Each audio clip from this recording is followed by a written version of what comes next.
Okay, thank you all for being here. We're going to continue on for our next topic, right? If you've been enjoying this content, then hit that follow button. Hit that follow button right now. Make sure notifications are on so you know I'm going live. We do this all the time, 6 nights a week, either here or on YouTube. We have content for you. So hit that follow button here on this channel. !for social in my chat for our social media.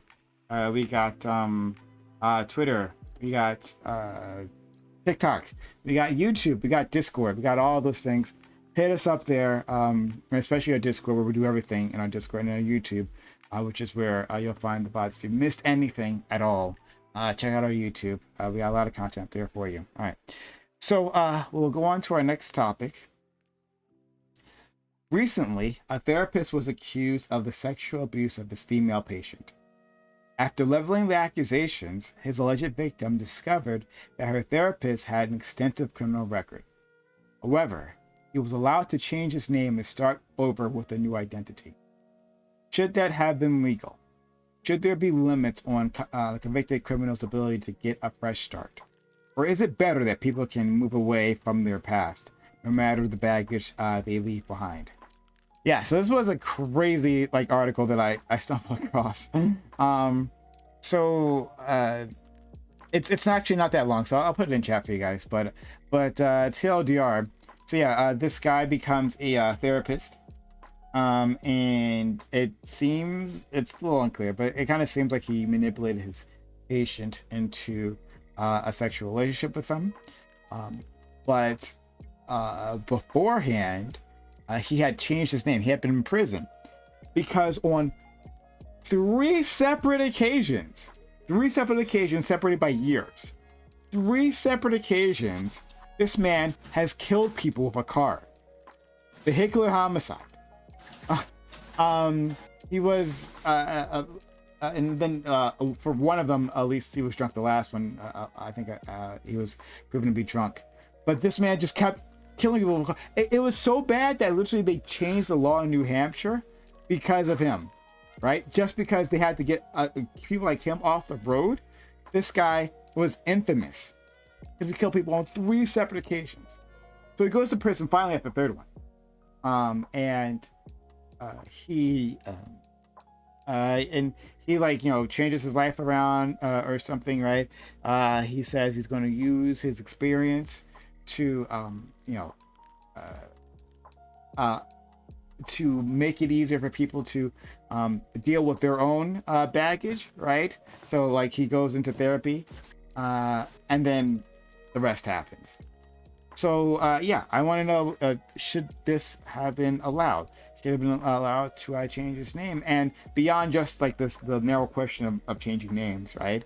How much space should we give people to redo their lives? They've committed a crime, they pay their debt to society, they're going to prison. How should they be able to walk away from that and hide what they've done in the past? Okay, sorry, Scott. Yeah, so this is a really interesting question. I'd love to talk more with Not So Erudite about it, to see the differences in licensure in Canada, because I don't really know much about how licensure occurs in Canada. I can only talk about how bad is it here in America, specifically my own state, and counseling for the most part, but also psychology. I don't have offhand MSWs, but this seems really bad because this is an extreme case of someone that kind of slipped through the cracks, right?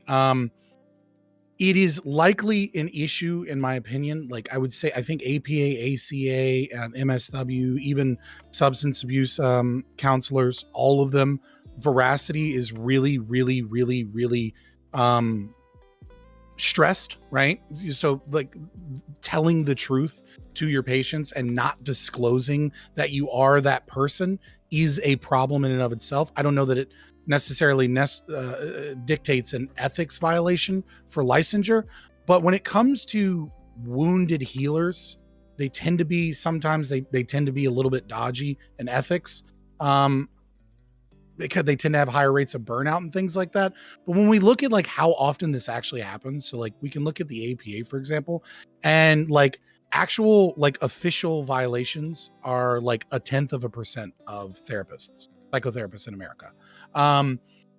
Now, a majority of those are sexual relationships like the one described here, where these individuals are engaged in some form of, you know, like psychotherapy. It goes way beyond like cognitive behavioral therapy or RBTs, like 20 sessions or something, but it's like a super long relationship that they have. They get too close and they cross ethical boundaries. Like, obviously he should lose his license, and obviously like, and the APA would likely do that anyways, or ACA. It doesn't matter. APA, I believe. Is it APA? There was a psychologist, correct? Not a No, he was actually a licensed drug and addiction substance counselor. abuse. So that's not a psychologist. So he's a just to be clear. CSAC. Okay, so That's he's not the CSAC. APA. Okay, so the person is CSAC, which I think is important here because alcoholism and drugs is probably what he's focusing on, obviously, as a CSAC. And he is a wounded healer. He is someone that has, you know, engaged in alcoholism, that killed someone because of alcoholism, or maybe he just fucking can't drive because it was his third time, right? And so all of that stuff's important. But you're talking about 0.1% of the profession. And you're also, that's a lot of that is like insurance issues too. Like a good half of it is like, I charged my client too much. My paperwork wasn't clear about how much something was going to cost, right? Like these are things that are part of that 0.1%. So the fact that this person slipped through the cracks, I don't think necessitates this idea that it should be illegal for someone to change their name and after they serve their time in prison. But also I'm kind of on the fence about it a little bit, because I do think it is in some ways an ethic violation to not disclose such a meaningful past to your patients. Well, I guess if he's CSAC, it would be client, not patient. But yeah. Erudite, the article mentions the APA's ethical code of conduct, but maybe you're saying they made a mistake there, and that's no. The one that applies. CSAC counselors, guidance counselors, and MSWs often will refer to the APA when talking about ethics. Okay. Even though they have They're their like own the gold code of standard. ethics. Yes. Yeah, exactly. Gotcha. Fair enough. Okay. Erudite, please. Yeah, I mean, this is tricky. This goes to evidence of like somebody can go through all the work and, you know, there's one question of like, how the fuck did this guy get through? Right. When the client at least talks about the nature and style of the counselor, it seems like he wasn't super, you know, she mentions that he's very arrogant. He boasted a lot about his previous drug use. And within the addiction field, there's this whole controversy around, should people with any former history of addiction ever be counseling in addiction? For a whole bunch of reasons as to why that could be really ethically blurry. The biggest one being, what do you do if they relapse? Their clients are now fucked. And it's very like hope destroying. And then there's this other question of like, should felons, even if so here's the thing, like drinking and driving and killing people is like, it's horrible. It's fucking horrible. But does that predict later that they're going to become a sexual abuser, right? Like, are these clear lines? Not necessarily, but maybe the line should be just like, no one with a felony can be a counselor of any form. But just to be clear, in the addictions field, that means a lot of practitioners that have an addiction history won't be allowed to practice anymore because they would have oftentimes even felony level drug charges and stuff like that. So it's really complex, and this highlights the issues of licensure. So while he's a licensed addictions counselor and they refer to the APA in the article, the reality is that he's not held to APA standards. They kind of have their own code of ethics that's based on it. But I'm going to be honest, like, I'm a licensed addictions counselor. Like, the code of ethics that I have for my field is like 10 points on a single page. Like, that's literally it, which is why I personally always refer to CPA in Canada, because it's just a higher standard than my own field. But there's a huge, I mean, if we want to get into it, there's a huge thing with psychology and treatment in mental health field overall of like quality of practitioners versus like massive amount of need. And how do we like meet these two things? And I think this case highlights an area where obviously we're significantly failing. Okay. Just that you shouldn't settle for Canadian ethics. Like, step up your game. American ethics is where you should be looking at. All right. Do better for yourself. All right. Thank you so much. Let's go to Double Shine. Yeah. So I think like I definitely agree that like I don't think that people who have any kind of criminal history record should be like like they should be disallowed from like changing their name or continuing in some of these fields. But I do think that a field such as therapy, and I think someone said that he's like a counselor instead, so you can correct me if I'm wrong there. The article said therapist, so that's what I'm going off of. They're both therapists. Sure. Yeah. Okay. Just I know because I know like erudites actually. Don't like, worry about the language; it's confusing. I won't. Yeah, hold you. just- I won't hold just- you to it. It's fine. It's fine. Okay. Cool. Neither I'll of us call will him a hold you to it. therapist. I think that like there's such a incredible level of trust between the therapist and their patient that you don't really see in another field, such as car mechanic that they brought up, or even something like a surgeon in a hospital, right?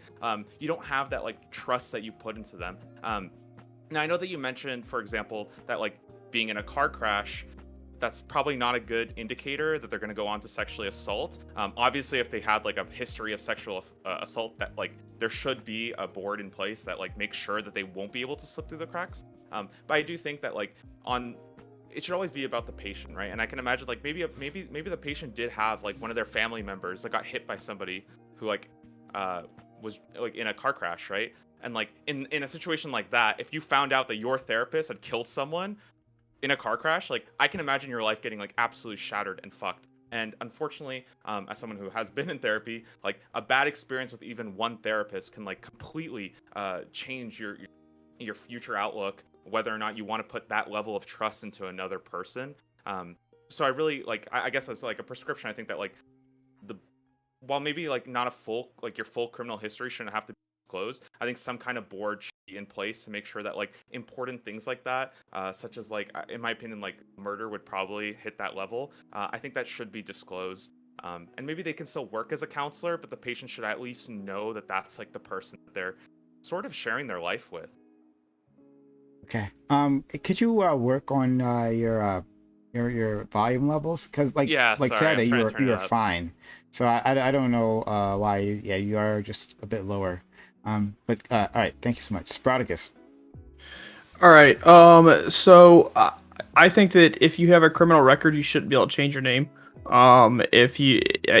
Because at that point, to me, it is trying to escape and trying to make it less easy to figure out that you've done something before. And at that point, if you're hiding it, then I have a higher chance of thinking that you have a tendency to repeat from hiding it to make it less obvious to people that that is who you are. And so I think that if you have a criminal record, you should not be able to change your name. And add on to that, I don't think that I think that felons should be able to be therapists. I think it's up to the boards in which they're licensed on. And obviously, some boards are going to have more credibility than others. So you look at the credibility of the board, and you look at and the boards look at the people and look at their past and make a determination on whether or not they should license this person as a therapist. That's up to the board. That's not up to me. I don't want the responsibility, nor do I believe that I should have the responsibility of telling people that you're licensed to be a therapist, because I would make so many grave mistakes. I would leave that up to the boards of the licensing. Maybe. So I'm very much in favor of like holding people accountable for past crimes and for letting employers know if felonies and whatnot on people's records. So I think my position is that like, yeah, people shouldn't be able to hide their criminal records from like employers. And if the employer chose to hire this guy on and the board chose to license him, then hey, that seems like an issue for the board or for the employer, right? That being said, I think that these car accidents happened like 33 years ago, right? So I don't know how indicative they'd be of like future bad behavior for the dude, right? Given that they happened, like the last one happened like 1989, I think it was. Well, he so I don't know, can't you drive could say, anymore though. yeah, sure, but it was 33 years ago, right? About 33 years ago. So like, should that be like a non-starter for every job he has in the future? 33 years ago, like I get maybe. You know, if you're the employer, you see this guy killed somebody 33 years ago in an accident where he was like drunk or whatever. But I don't know. What I'm kind of curious about is like, Prime, you're somebody who has like very much been in favor of, you know, giving people the opportunity to apply for jobs and without having to list prior felonies and whatnot on the records, right? So how does that play into this, right? Because my position, like I said, is I think people should be required to disclose if the employer asks, right? I don't think that the employers should be kept in the dark about these things. But if you're somebody who believes that people shouldn't be forced to disclose, well, how do you square that with something like this? I think it's a really interesting question. So I generally think that people don't need to disclose. That's been the position I've taken, huh? However, like, I think that's tempered by what the crime was, right? Like, there are certain crimes where you can't trust people around. Like, so if you committed some sort of sexual abuse, right? Well, then absolutely don't work with children or people in vulnerable states. Like, I probably also wouldn't hire you as the nurse or something, right? Because you can take advantage of people in that situation. So I actually, that's really good. I haven't really thought about that, like, in a system that properly balances that, because it doesn't make sense if, like, a person's gone out of prison for abusing children can somehow get away of not disclosing the fact that that's the thing that happened in their past. But I feel like for most jobs, then we want convicts, right? We want ex-felons to be able to reintegrate into society in a way that they don't reoffend, right? And to do that, it often means they need gainful employment. And to do that, it also means that they need community around them. A community that's not going to necessarily shun them from their past wrongs. So, yeah.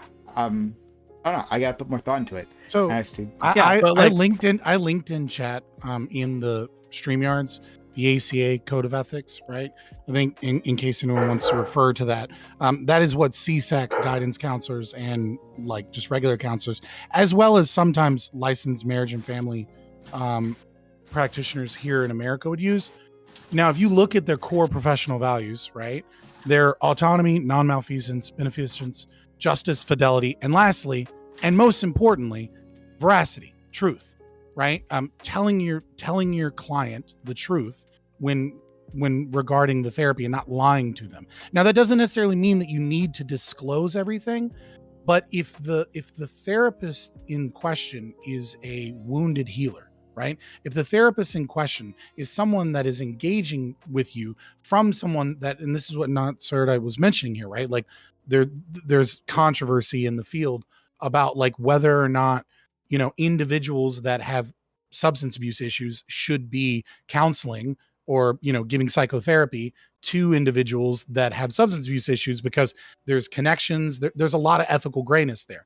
But I think it's kind of out of the realm of ethical grayness when someone changes their name to hide their past as a wounded healer. And so the person that I'm most concerned with is, you know, I'm not sure what state it is, so I'm not sure how many hours are required, but here in Virginia, you need 200 hours one-to-one with someone that is, you know, able to take you once you're registered, right? And you need 2,000 patient hours. So like, how the fuck did this not get caught by whoever hired him as a registered counselor? No, they knew. They knew that he was, yeah. They disclosed. Yeah.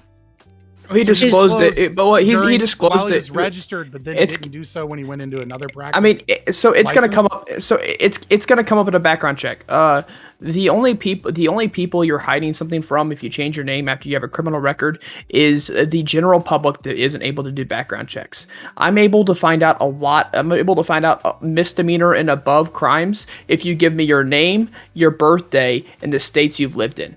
I'm able to figure out what crimes you have committed in which states, misdemeanor and above. Now, with that being said, if you change your name, I'm still able to find it because it's now listed as an alias via the websites.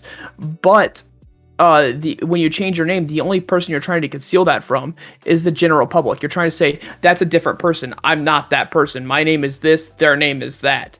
And the only person you're trying to conceal that from is the general public. Licensing boards are going to see straight through it. Background checks are going to see straight through it. You're just trying to fool the general public into believing that you are not that person. I don't know. Like, this like seems the like only multiple reason. ethics violations, right? Like, I think I don't like, it's gray area multiple times to the point like where this was a problem before the sexual relationship.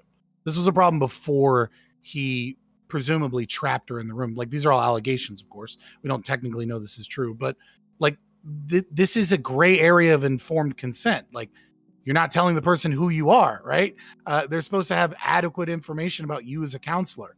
And you're not telling them that like you killed someone drinking and driving and talking about substance abuse. I don't know. Yeah, he seemed to lie about his past. Like in the article, it seems like He said it was PTSD from military service. He said he can't drive because it was PTSD from military, not the fact that his license was permanently revoked because, you know, he murdered 3 people on 3 separate occasions. Right, but is he telling? Yeah. I'm concerned about what he's telling his clients, not. That's much- what he told her. He lied to her. Oh, okay. He It said was that military she couldn't service. drive I'm because of sorry. PTSD from the military, right? Yeah, so like that he's right breached that. alone should have lost his license. And like, here's Why? the thing, like, I'll tell you the requirement for his licensure. He has to do 300 hours of drug and alcohol education. He needs a master's degree in clinical mental health. He needs 3,000 hours of clinically supervised post-master's degree work and 300 hours of supervised practical training. Yeah. Right. And the issue is that when we're talking about 300 hours of supervised practical training, when we're talking about like a clinical psychologist from a PhD program, that level of supervised, I mean, they have to do more, but also the level of supervision is so much higher, where sometimes, especially for degrees like this, typically to get your supervised hour, you oftentimes have to pay another practitioner. A lot of times you don't just get it. You have to go find one and then pay them. And then the level of supervision is like, some places are really great. Some places there's a pretty low supervision where they're like, yeah, we'll meet like every couple of weeks. And they never really like watch necessarily a one-on-one. Right. And these things are, because we're trying so hard, like at a collegiate level, a lot of these like more smaller time, not as renowned universities that have these kind of like less respected masters and stuff are trying to just push as many people through for money fundamentally. And then we also have this field of addiction and drug counseling who doesn't pay enough, right? The reality is it doesn't pay enough for how difficult and strenuous the work is. And also it has an exceedingly high burnout rate. So you need to have a large input of people in all the time, but you won't pay them that much. So they're never going to be as well trained as like other fields. And they're working with some of the most like complex people who have oftentimes the highest clinical need. And so like when it gets into like the addiction drug care specifically, you're getting basically the short end of almost every stick at a professional level. Is in his state, does licensure require that this degree be from a K-CREP accredited university, or is that not true in his state? Because like in Virginia, it must be K-CREP accredited, which means like It's you can't just get like a LADC. bullshit. What's that? It's LADC, not For the certified substance abuse counselor as opposed to the counselor Yeah. regular. But does it require that accreditation in that state? I'll let you know if I can find it. Yeah, I I'm don't just see curious because anything. you were looking at the requirements. So it differs from state to state. And I think accreditation should be like, if I was to stake any position, that should just be required. With all that being said, does anyone disagree that changing your name is just to hide it from the general public? Does anyone disagree with that? I think it's a bit of a red herring, the name change, just because, also, if my audio is bad, Prime, let me know. But yeah, I think it's a bit of a red herring because I think that even if he didn't change his name, that information should still probably be available to the clients. And like, I think it's a weird expectation that you should have to like Google your therapist to find out like what kind of criminal history It is. You should always Google your therapist for the record. Yeah, you should always do that. But because you should always look at reviews. You should always look at reviews of who you're going to therapy for. But second off, licensure too. Second off, sorry, they're trying to confuse the general. What I'm saying is they're trying to confuse the general public because background checks will name it as an alias.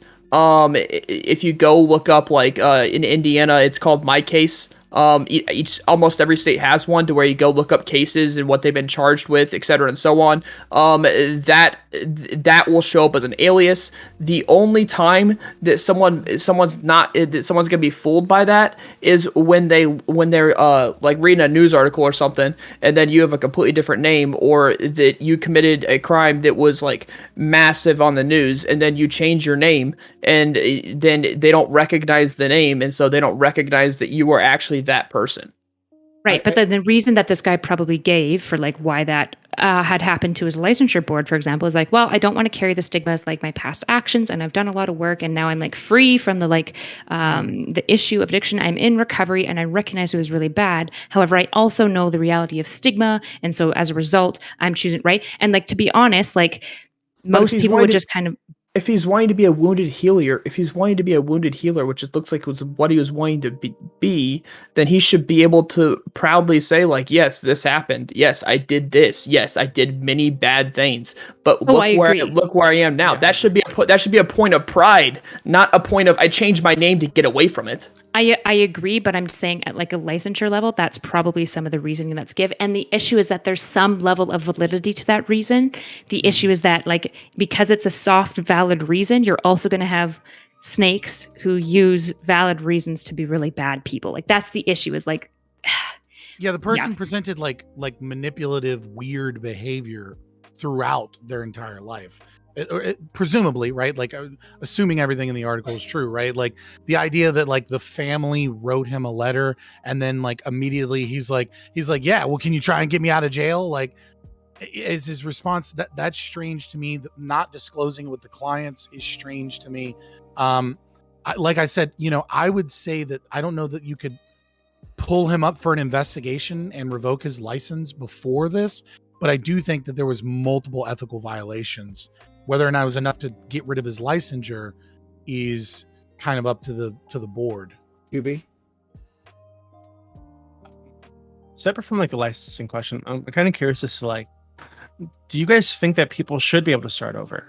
Given that these things happened a very long time ago, is there a point at which he killed 3 people, apparently, but it's been 30 years. He's turned his life around, and he wants to move on. He wants to be a better person. Yada yada, all the typical feel good shit, right?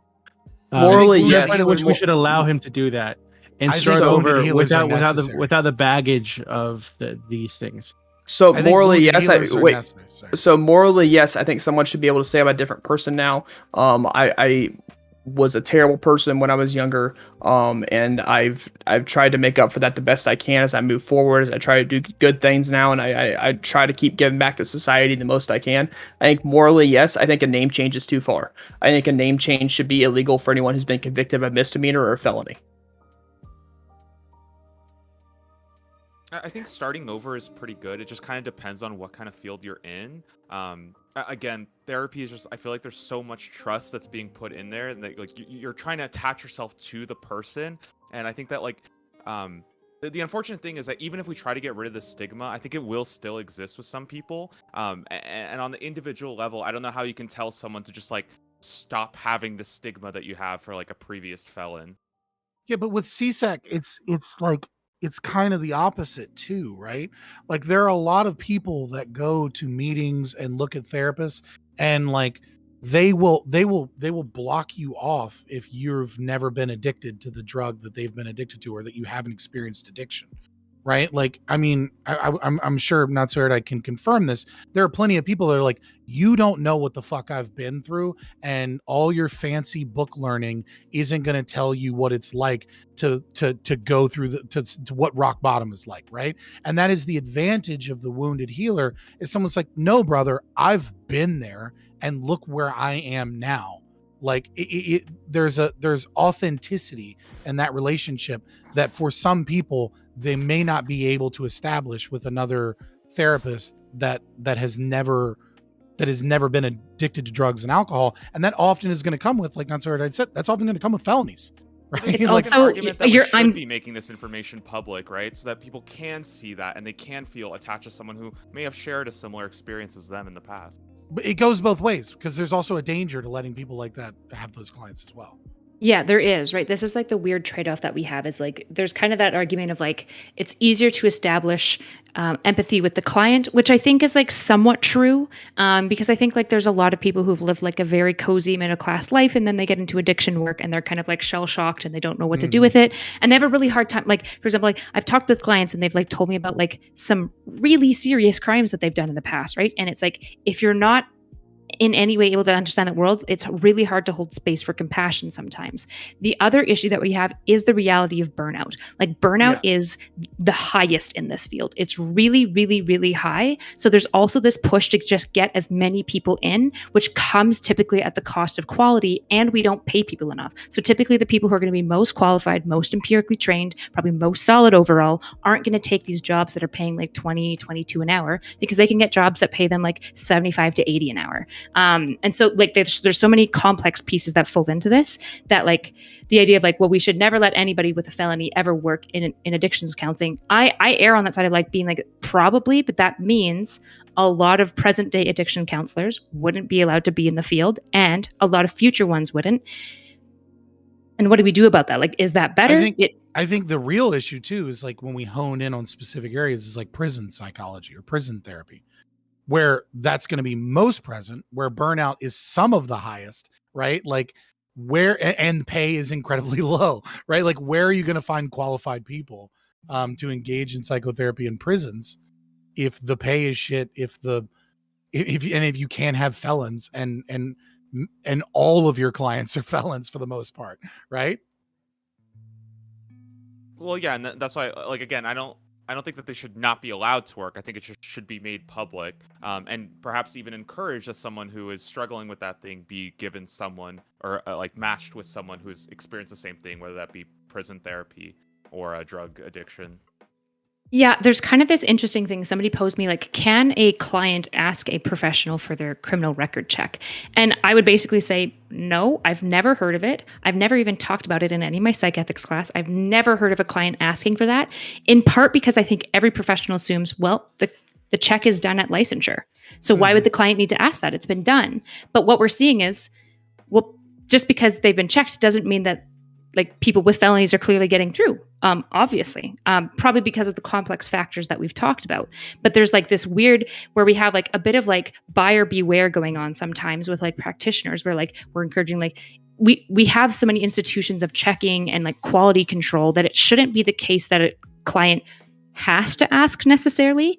And I don't know if professionals would disclose that like I think they'd be like, you know, it's like $70-$80 to get one. They're like gonna be like, no, I'm not gonna like give every single client that comes along like a fresh new criminal record check and stuff like that. And to what extent does that infringe on the practitioner's right to privacy of being like, no, I don't want like my literal full criminal record check just being given to any random person who decides they might want to come to me, right? So there's like, how do you force them to air their stuff out, right? Do you have to put it on your page? Hey, I'm a previous addict, and also I killed 3 people in my life, and I have 3 like felonies. Is that what we have to do? That person's probably never going to get business, which is probably in this case would have been way better. But this is what I'm saying. The solution isn't obvious to me, and the idea of like forcing them to reveal it is a really good idea. I'm just trying to think about like practically how that would look. I wanted to focus on what Doobie was trying to say because first of all, I really appreciate the conversation we've been having here so far, because and the nuances Erudite's been bringing to this discussion, because it's clear there's no easy answers one or the other. Even if you are punitive, if you think that this is a profession that has some value, some utility, then you want it to be staffed. And if it's not staffed, and if there's not enough people to go around, right, then that's a problem. And then with what Scott said previously, which was really interesting, that if individuals who are dealing with drug addiction aren't going to listen to people who've never dealt with that before, which is not entirely unreasonable, then what are you left with? So I think that's super interesting. But like, I do want to try to expand this beyond this particular case, and to see like just how far, okay, let's try this, right? The sex offender list. here in the States. I'm not sure if there's anything like that in Canada. I'm guessing not. But the sex offenders list, should that exist? Yes. Okay. Anyone else? Oh, I'm state so mixed shouldn't on it. exist. Yeah, absolutely, it should. The state shouldn't exist. So I don't Oh, like. God. Okay. So All like right, no. we'll should have the the sex people offenders corporation privately run the be sex able to offenders keep- list. Yes. Exactly. So wait, so can the community keep a list publicly of sex offenders without the state? Perfectly. Should that exist? Perfectly fine with. Should it exist? I don't know whether or not it should exist. It depends upon what the In your community perfect decides. community. In my perfect community, what do you mean? I don't know whether or not it would exist. In my And your perfect community. envisionment of your perfect world. And Capistan. Would that Right, okay. exist? Why would I need the why would I even begin to answer the question? So the answer is of- no, because you're not willing to answer the question. That's not what the answer is. Like Sprouticus, like I what I'm saying is trying to describe what every business and what every individual should do. I said, my in perfect your world. perfect world, do you think that there should be a list of people who have sexually committed bad acts, because they're not crimes, because there's no state? So I'm not people a who sexually statist committed like bad you, acts. right? Like I- I don't, no, I don't I understand- enforce I my understand. values on other people. What Should should there exist? be- What should exist is that people should be able to voluntarily associate and voluntarily provide whatever fucking information they so choose. If there's an issue in the community with sex offenders, then I would give them the right to be able to make that list. Are you the state? Like I'm asking, in your perfect little world, would there be that list? Like again, in my perfect little world, there wouldn't be sex offenders. Like, what the fuck are you talking about? I'm giving you an answer to the question, which is that people should have the right to be able to make those lists if they so choose and publish them via their own private property and Fine. organizations. Would you make that list? Fine. You're the one in charge of all this. Would you make that list? I'm not the one in charge of anything because I'm an anarchist. Okay, Wait, I'm let's not. say the community- This is going community nowhere. comes to We your got to house move and- forward. Yeah. We got to move He's forward. the- We gotta move forward. Doesn't matter. He's not going to answer the question. Move forward. Well, it doesn't matter. We can just move forward. I The rest of did the time. answer the question. You're just a fucking statist and you can't Okay. fathom anarchism. Okay. Can I ask Okay. Spartacus, like what do you think is like the value of having like that sex offender list, I guess? It provides information needed for parents, especially who like their next door neighbor. It provides information for safety of other people to know who they're associating with. Okay. Personally, I'm probably in support of it too. I just I don't have like a clear position of like what is like necessarily the utility other than for like state sponsored jobs. Which I think could be handled by Not the even just anyways. state-sponsored jobs, knowing who you're associating with. What if we know that it is increases definitely- recidivism because it probably makes all those people's on the list lives worse? I mean, I don't think it makes their lives worse after they get off probation. It definitely but- does. If you're on the sex offender list, there's literally like YouTubers Right. out there like chasing these. It definitely makes your life worse to be on that list. And like some would argue, it should make your life worse. Okay, The sorry. issue is I that live in Indiana. I live in Indiana. Once you're off probation, you get off the list. So I apologize. oh, I you're live not in- on the list at all. You're not on the list after you get off probation. That's what I Oh, meant. okay, I live okay. in Indiana. Sorry. So I think they if- should be on the list for life. And Okay. I think I should wanted to make their lives worse, right? I think it's totally fine for them to be shamed forever for molesting people or based on raping those people, people. whatever. So then the fuck. question is, if we know that being on the list and this being shamed for the rest of their lives increases the likelihood that they will reoffend, do we still want that list out there, meaning that there will be more future victims? I think the issue there. So if people shaming you for being a rapist or molesting children causes you to rape people or molest children, I think the answer there isn't to get rid of the list; it's to execute those people. Right. Like Okay, literally thanks, just Stevie. execute them. That's fine. I would argue, even if the list says they're more likely to reoffend, the idea that people still have an idea of who they're associating with and the dangers of associating with that person, is good information to be out there. And so, yeah, I think So it's even good though information out there. crime will increase because it like benefits us to I at least like know. Spartacus, can we Yes. pull this Crime apart a also little bit? increases when we don't execute I'm these trying people. to understand your position here because Okay, it seems, ask and maybe away. I'm missing something. It seems like you're advocating that the registered sex offender list be either temporary or not exist after a certain point. No, I'm not advocating that. I said it was. So I it said should be there forever. Yes, I said in Indiana. So in my personal experience, when I was talking about now time, and I live in Indiana, I realize in Florida it's a permanent list, but in Indiana it's not a permanent list. So I was just going off my own personal experience. You don't care about the recidivism rates, like, right? I think even if there's a higher recidivism rate, I think that information being out there and understanding that this is what this person did is good information to be out there for people to understand who they're talking with, especially if it's like you just moved into this neighborhood and it's your next door neighbor and you have no fucking clue, and then all of a sudden they're abusing your child, and you just had no fucking clue because there was no list and they recommitted anyways. Yeah, no, I was just like, it seemed like you were like, oh, well. No, I think it should be permanent in Indiana. No, sorry. I think it should be permanent in Indiana. It's not permanent. Yeah, I just wanted to clarify because I was like, well, then how are you about like background, like name changes? But like you're consistent. It's fine. Okay. Okay. So, Erudite, yes, please. You said you were split on this. I want to know your thoughts.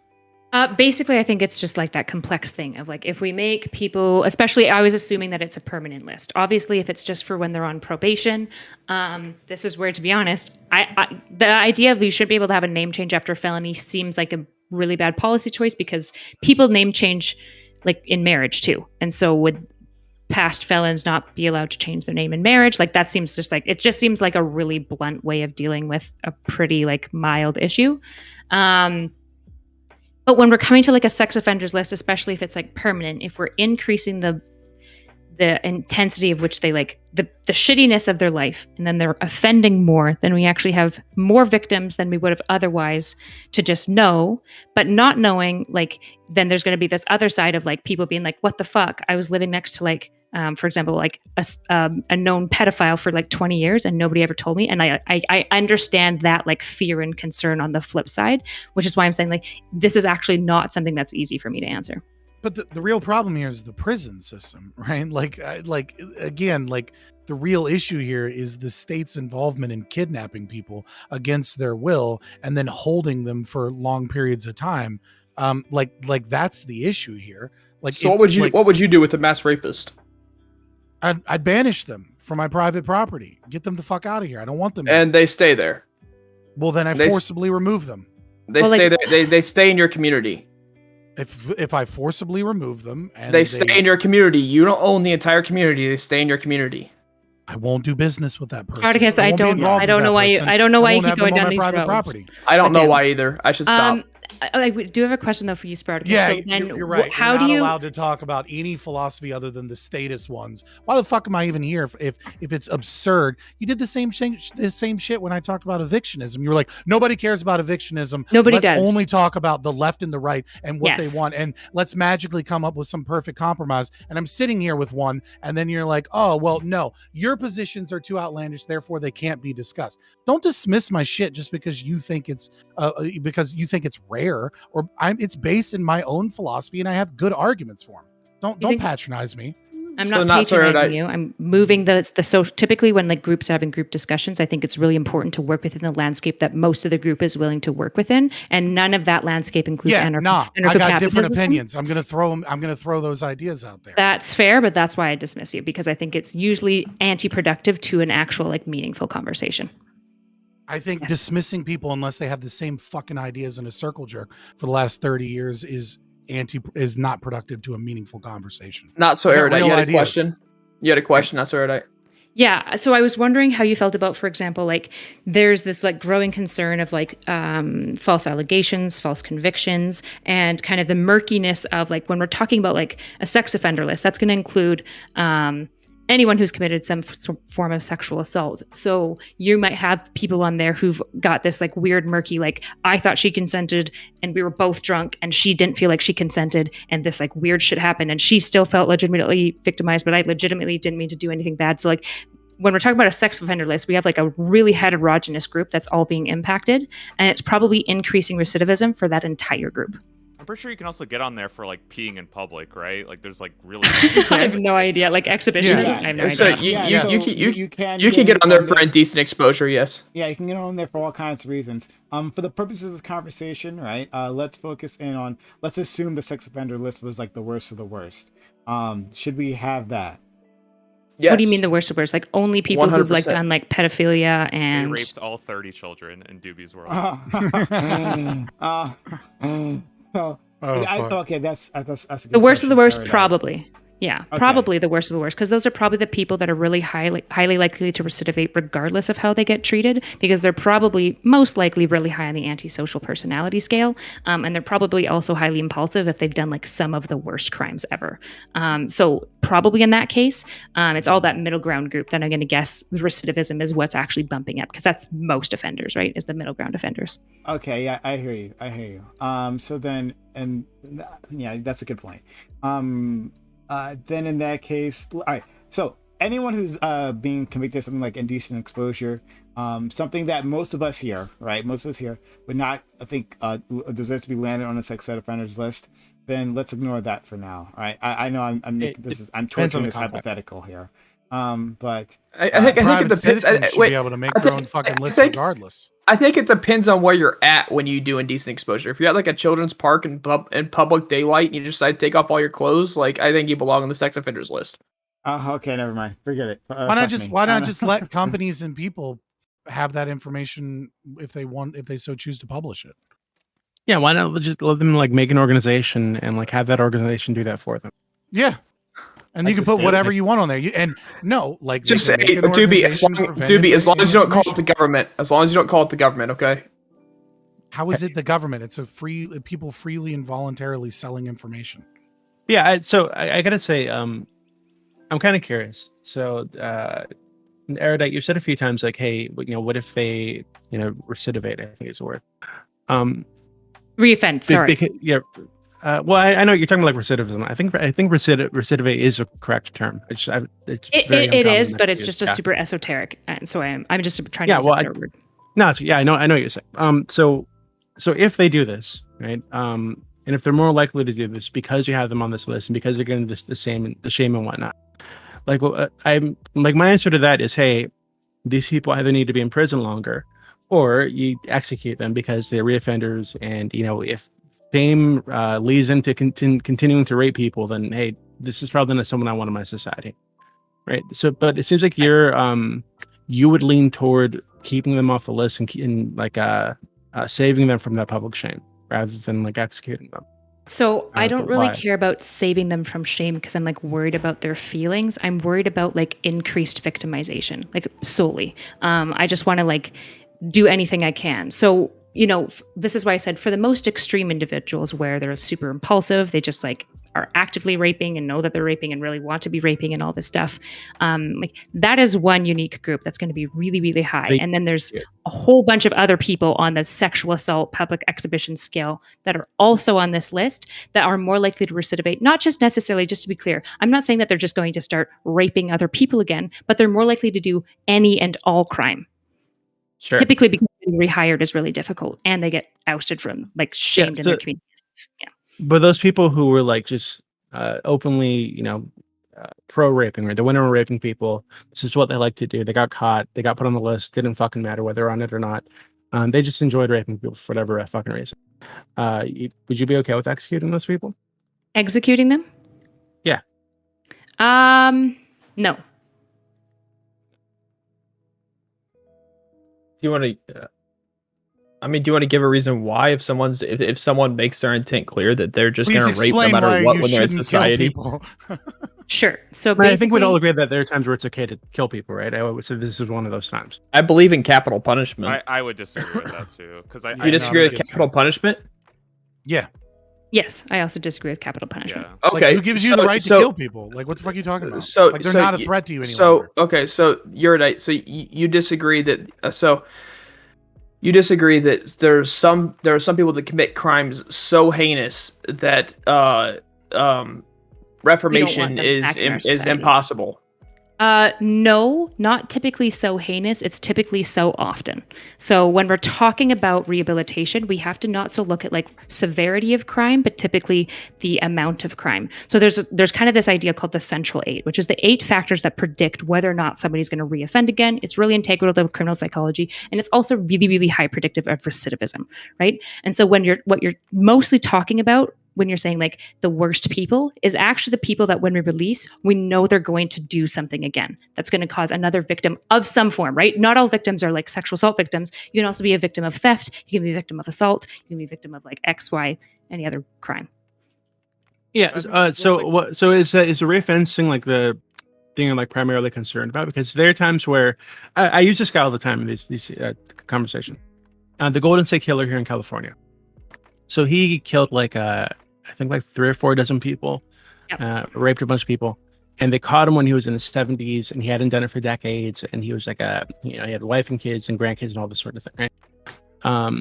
But he was still charged, still put in prison. So if it's very unlikely that he's going to reoffend, like would you just like not put him in prison, or do you think he should still be put in prison? He just shouldn't be executed. So he's unlikely to reoffend. Like his recidivism rate is really low. He hasn't done it in decades. He hasn't done it in decades. He's got a wife and kids now and grandkids, and he's like 70 something. Right. So I believe that there's some element of punitive justice that we have to keep in mind when it comes to. So there's one piece that I think a lot of people on the left neglect, and it's also not well studied, which is impact of victims in jailing their perpetrators. There we go. And so this is something that there's not a ton of really good data about, so I'm not sure. But what would that mean to the victims of the family of the victims in this case, to see that like, oh, well, like he's not going to recidivate again. So like, let's just let him go. Like that doesn't really seem to make sense. And also that would be counter to deterrent justice, right? We do have an element of deterrence that is somewhat effective with jailing. I think we've perfected it. I don't think we need to deter anymore, but deterrence has some level of meaning. And so like by principle, you can't just let them go from even just a deterrent level, but then also how is that this fair trade-off to the victims of the family? But I don't think the fair trade-off that's going to fix this is killing this individual necessarily. So do you think life in prison is fair? Yeah, can be.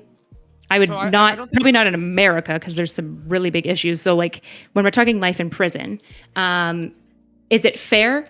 Depends on the crime. Does it help the victim? No. Probably some amount of time for deterrence is warranted. Wait, it doesn't help the victim to know that they're or a victim's family, even if they know that the person that murdered their brother, son, daughter, cousin, whatever, that they're never going to see the light outside of a jail again, and they're never going to be able to reoffend. That doesn't help victims. It might. That's why I said, like, I think for some, like some crimes, you do get life in prison. You said, does it help? Does it help victims? No. Depends on the length, right? Like if you do, like, for example, a sexual assault crime, life in prison probably isn't going to necessarily help that victim. I think life in prison is 25 years though, right? Like even life in prison is typically not actually life in prison, right? Life without parole. Not in America. Life without the possibility of parole is more so what I was referring to. Okay. And so clarify for me, because in Canada, we have pretty much a clear cap for life in prison is 25 years. Can you have, because you guys can do life without the possibility of parole means you're in jail for the rest of your life. It doesn't matter, 25 years, 40 years, nothing. Life without the possibility of parole. Right. Okay. So life without the possibility of parole is a bunch of years. Do I think that that is beneficial? Probably not, to be honest, at that point, because it's probably exceeding its deterrence effect. And it's a pretty huge cost on the state. You think it's, well, I mean, I agree that a death sentence would be less costly to the state than keeping someone in jail for 60 years. But do you think, do you think that helps the victims to know that they're offenders? I don't. For the record, that's only true if you take away their rights to appeal. Well, that's what life without the possibility of parole does. With death sentences, right? The idea of death sentence being cheaper is like that's not a right. It's only you give away their right to an appeal. You could always appeal the case. So life without the possibility of parole, right? And because the state has to pay for prosecutors and judges and a docket and things like that, it's actually cheaper to keep them in prison than it is to use the death penalty because you'd have to get rid of all of the appeals process. They're going to appellate appeal process. anyways. You can appeal if you get life That's without not- possibility of that's- parole, no, and if you get that's death not- sentence. All right, so not so It's you're not right. You true. don't think that No, life you're without just- it you're is just true. false. You can appeal. You're just making up no, shit. No, I'm not, Scott. It you is can more. appeal. The death No, penalty Scott, is shut more the fuck up expensive. and let me talk. You can appeal a death sentence, and you can also appeal a life in prison without parole sentence. Those are both appealable sentences. You can appeal any Yes, court case you But want to. when people, first of all, there's a different process for people that have the death penalty. Second of all, they have more means of getting to court. Second of all, people are far more likely to appeal when they're given the death penalty as opposed to life in prison. So when you kill someone, right, when you give them the death penalty, the financial cost to the state tends to be higher than if you just left them in prison for life.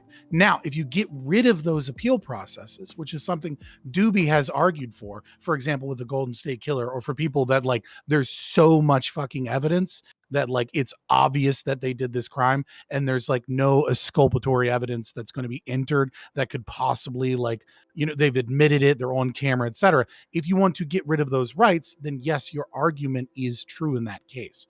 I'm just pointing out facts. I'm not even fucking arguing against you. I'm just saying that that fact is incorrect. You can appeal for a stay of execution, and you can also appeal your case. If you have life in prison, you can only appeal your case. I believe that's what you're referring to. Am I correct? The appeal for the stay of execution? Yes, but depending on the state, there are also different laws where like it's easier to go through the appellate process if you're on death row. What I'm saying is you would have to reform those laws in some regard in order for it to actually be cheaper, right, to give someone a death sentence than to just keep them in prison. You could do that. I'm not making an argument one way or the other because I'm against prisons. I'm just like involuntary prisons. I'm just like voluntary prisons. Who would voluntarily go to prison? Okay. Anyways, not serious. Go under the circumstance that a death sentence is cheaper than life in prison. So you do not. So either way, that wasn't even a part of what I was saying. You don't think this helps the victim knowing that their offender is never going to be in public again, that they're never going to have to worry about seeing that offender again, that they're never going to have to worry about like them trying to come after them after they get out of jail as like a revenge. They never have to worry about that. You don't think that helps the victim?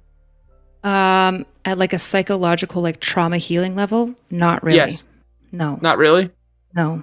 I also don't think it's a point of our justice system. Like, even Erida, I think you mentioned how like we take like the Golden State Killer and put him in bars to make like the victims feel better. I can empathize with those people, but like, if somebody like killed someone that I was very close with, I would probably want them dead too, but that's why I'm not serving on the jury. I think the point of our justice system should be like more rehabilitative. And if somebody has like an incredibly low chance, let's say hypothetically 0 chance to ever commit a crime and they're 70 years old, I think putting them behind bars or anything like that is completely stupid. Wait, so you just like let him get away? So he kills 50 people or whatever, but he managed to escape for until he's like 72. So you just you don't arrest him? him? I think something like a fine as like a reparation, that could be a fine for killing 52 people. Sorry, what is putting him behind bars do other than make you? Well, this is why I'd like to kill him, about yourself, right? Because what I think we accomplished there was to say, hey, yeah, even if you've managed to escape until you're like 70 years old, even if the relatives of the victims are dead now, right? Because you've gotten away for so long, hey, there's still going to be a punishment, and our punishment is we no longer want you in our society, so we're going to take your fucking life. That seems totally fine. I don't want to pay for society. No, what I mean by that is he doesn't get to exist anymore. What I mean by that is he doesn't get to exist anymore, right? So I'm not going to fund him, driving him over the border. I'm not going to fund giving him a boat, any of this shit, right? Did you I'm literally going to get one of those fucking cow, what are the pneumatic, like the air guns or whatever the fuck, put that to his head and kill him. It's done, easy. We save a lot of money. The murderer is punished. It's fine. Yeah, I don't. Scott, did you just openly advocate for stealing their property? It's not stealing, right? It's restricted. You said take away all their property. Yeah, take it away. And whose job would that be if there's no government? What do you mean? Whose job would that be? The Whose rights job enforcement. Would it be to likely, or the person involved? The rights enforcement agency? Yeah. I know have you never heard of a rights enforcement agency? And you're saying that's not going to be the government? I'm not saying that wouldn't necessarily be the Let's government. It not wouldn't be do the a state. whole fight on this, like Spartacus. But like, I want to focus on like what. I'm sorry, just there's asinine statements being made. I can't. Sorry, my bad. What asinine statement? Oh boy. I can't. No, everything is beautiful, and I love you both. Say really but quickly. I wanted to focus on Doobie's. Yeah, go ahead. Oh no, if he's gonna say that I'm being, Can I say really asinine and then quickly? just, I think fucking it's really. back your shit up. Oh God, I think it's really interesting that Double Strain would suggest that we give this guy a fine for murdering dozens of people, and that wasn't dismissed as fucking insane. But Scott's like anarchist utopia is dismissed as insane. I think yours is just as insane. Well, your idea is that somebody, like, let's say this guy's bedridden. So like, we he'd murder, never commit we kill a crime guy who's again. murdered a bunch of people. Yeah. Well, yeah. Well, you just want to put him in jail to feel good about yourself. No, I That's want to what you kill him. I don't want to put him in jail. I What's the want point him of to be killing him? dead. What's the Well, point of that? again, there's a punishment for killing people. That punishment is we take your life. You're dead. Okay, and I just. What if we disagree start that we killing should a be bunch of punishing people that didn't actually kill people, and there was like a gross misuse of justice, and a bunch of people now got killed by our state who were fully innocent, and they were, yeah, you understand what I'm saying. Like- Yeah, like I think Waco? with any justice system, there are going to be mistakes. I think you got to eat up that some of these mistakes are going to happen, and you just do your absolute best to make sure that you're not making mistakes. Wait, no. Someone like hold the up. Golden State Killer, there's absolutely zero chance he didn't do this. Like Right. the guy in Canada who is rendering women down into like a Jello and fucking lipstick, and he killed like 45 of them. He's on video bragging about it. There's zero chance he didn't do it. Sam Little, who raped and murdered like 98 women over decades, he has interviews where he's bragging about it in prison, and we're paying for his fucking heart surgeries. But we're No, not fuck talking these about guys. those people. We're not talking about those I am people. I am talking about this. I just asked you about, right, if you said if you kill somebody, then we kill you. But I said in lots of cases, the murder isn't clear, right? There's just a lot of like circumstantial evidence and whatnot. And there's a high chance that in some of these cases that somebody could be illegitimately framed. And that means we're now killing innocent people because of a misaction of justice. Yeah, That's so a in those really bad cases- thing. In those cases, we don't execute them. But if it's somebody like Sam Little, But we or would the have. Golden State Because, Killer, no, we would have. or no, hold on. I don't think that that you can have. I don't think it's possible to have like two thresholds, right? So threshold one is, hey, he's been convicted beyond reasonable doubt. However, some doubt still might exist somewhere, right? Maybe he's going to appeal. Maybe he's claiming that it wasn't him, or maybe he's claiming that if we run the DNA in this way or that way, or in 10 years, the result might be different, right? But there are lots of people, the vast majority of people, where it is not unclear. It is absolutely clear that they committed the murder. It is absolutely clear that they committed the rape, and most of these people don't even deny it, right? So for these people, Wait, all and especially convictions if we're- are beyond a especially if reasonable we're doubt. talking That's about- like that's a It's- standard I'm for talking a about conviction. having two standards. Right? I'm talking about there being one standard, which is beyond reasonable doubt, and then there being a separate standard for where there is like zero doubt, not even an unreasonable doubt. Right, in the i.e. the case of the Golden State Killer, or the guy here in the Grim Sleeper, where they found like women buried under his house, and he had photographs of them in trunks in his attic. These people, there is no doubt whatsoever. They admit they did these things. They have a long history of doing these things. They're never going to be contributing members of society, so we get rid of them. Why don't you force them to contribute? Why would you kill them? Why don't you just put them in slave camps and make a whole bunch, fill the factory role that nobody else wants to do, and they can fill that I don't role even and- want them as slaves. They're defective slaves. Well, that's just dumb then at this point. So now you're just being like, because of vengeance, I want to kill them, which is like, you can have that No, it's not position, but vengeance, also it's that's, like, I'd call you're it- literally saying, I would rather them not even be slightly productive by being in a slave camp. I'd rather just kill them because it's punishment for the bad things they did. Right? because They of don't. vengeance. Yes. They don't exactly. get to Exactly. breathe the air that we breathe. Yes, Right? They don't because get of to feces. have moments with themselves where they're jerking off in their cell, right, and gaining some pleasure from their lives. I just don't want them to have lives anymore. Okay. That's fair that you feel that way, but I'm really glad that the law isn't based on just how we The feel. law and is about vengeance. fifis. Like, what are you talking about? Not That is no, what our law is based Absolutely on. is. Yeah. There's No. also, like, no connection between. Why do you like, a think death why do you penalty think we and punish deterrence, people so for I have, stealing? like, It's because no it hurts our idea why fifis when would people you steal do our that. shit. No, because of deterrence, because we know that deterrence, while we don't know exactly the amount that it's effective, we know that deterrence is effective to some degree. That's why we have some level of punishment, because that is the basis, by the way, of all of this theory is crime in law. It's deterrence. but some laws are obviously based off of fifis. Sure, yeah. I mean, I'm not saying I that think just no about all laws are laws. based off of And you fifis. don't wait. You don't think a death sentence is deterrence? It's not. They don't. The absolutely research correlate very shows well. it isn't.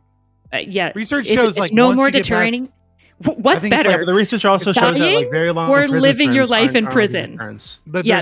there's no difference between a long prison sentence, and I think it's something like some studies show like 14 years, some show like 20 some years, but like the idea is that like after it's an immeasurably long time of your life, Yes. there's no difference in whether or not you commit a crime based off of that. Now, we could make the argument that maybe public executions would be more of a deterrence, because if everyone was forced to see it, maybe there would be like a traumatic event in their life that is like a fear response before they commit heinous crimes. But then we would have to look at like what's the effect of like, you know, adverse childhood events, and like what's the effect of the trauma that might create more crime, right? Like, so it's possible that maybe public executions or executions done in a different way, but as they currently stand, there's no difference in like 25 years. I'm confident in saying that, right? 25 years and the death penalty or life in prison. They're all the same thing from whether or not someone chooses to commit a crime. At a deterrence level, yes. Yeah. So if you had caught the guy when he was 25 years old and he'd killed 24 people or whatever, 25 years, that's like the maximum deterrence we're going to get, right?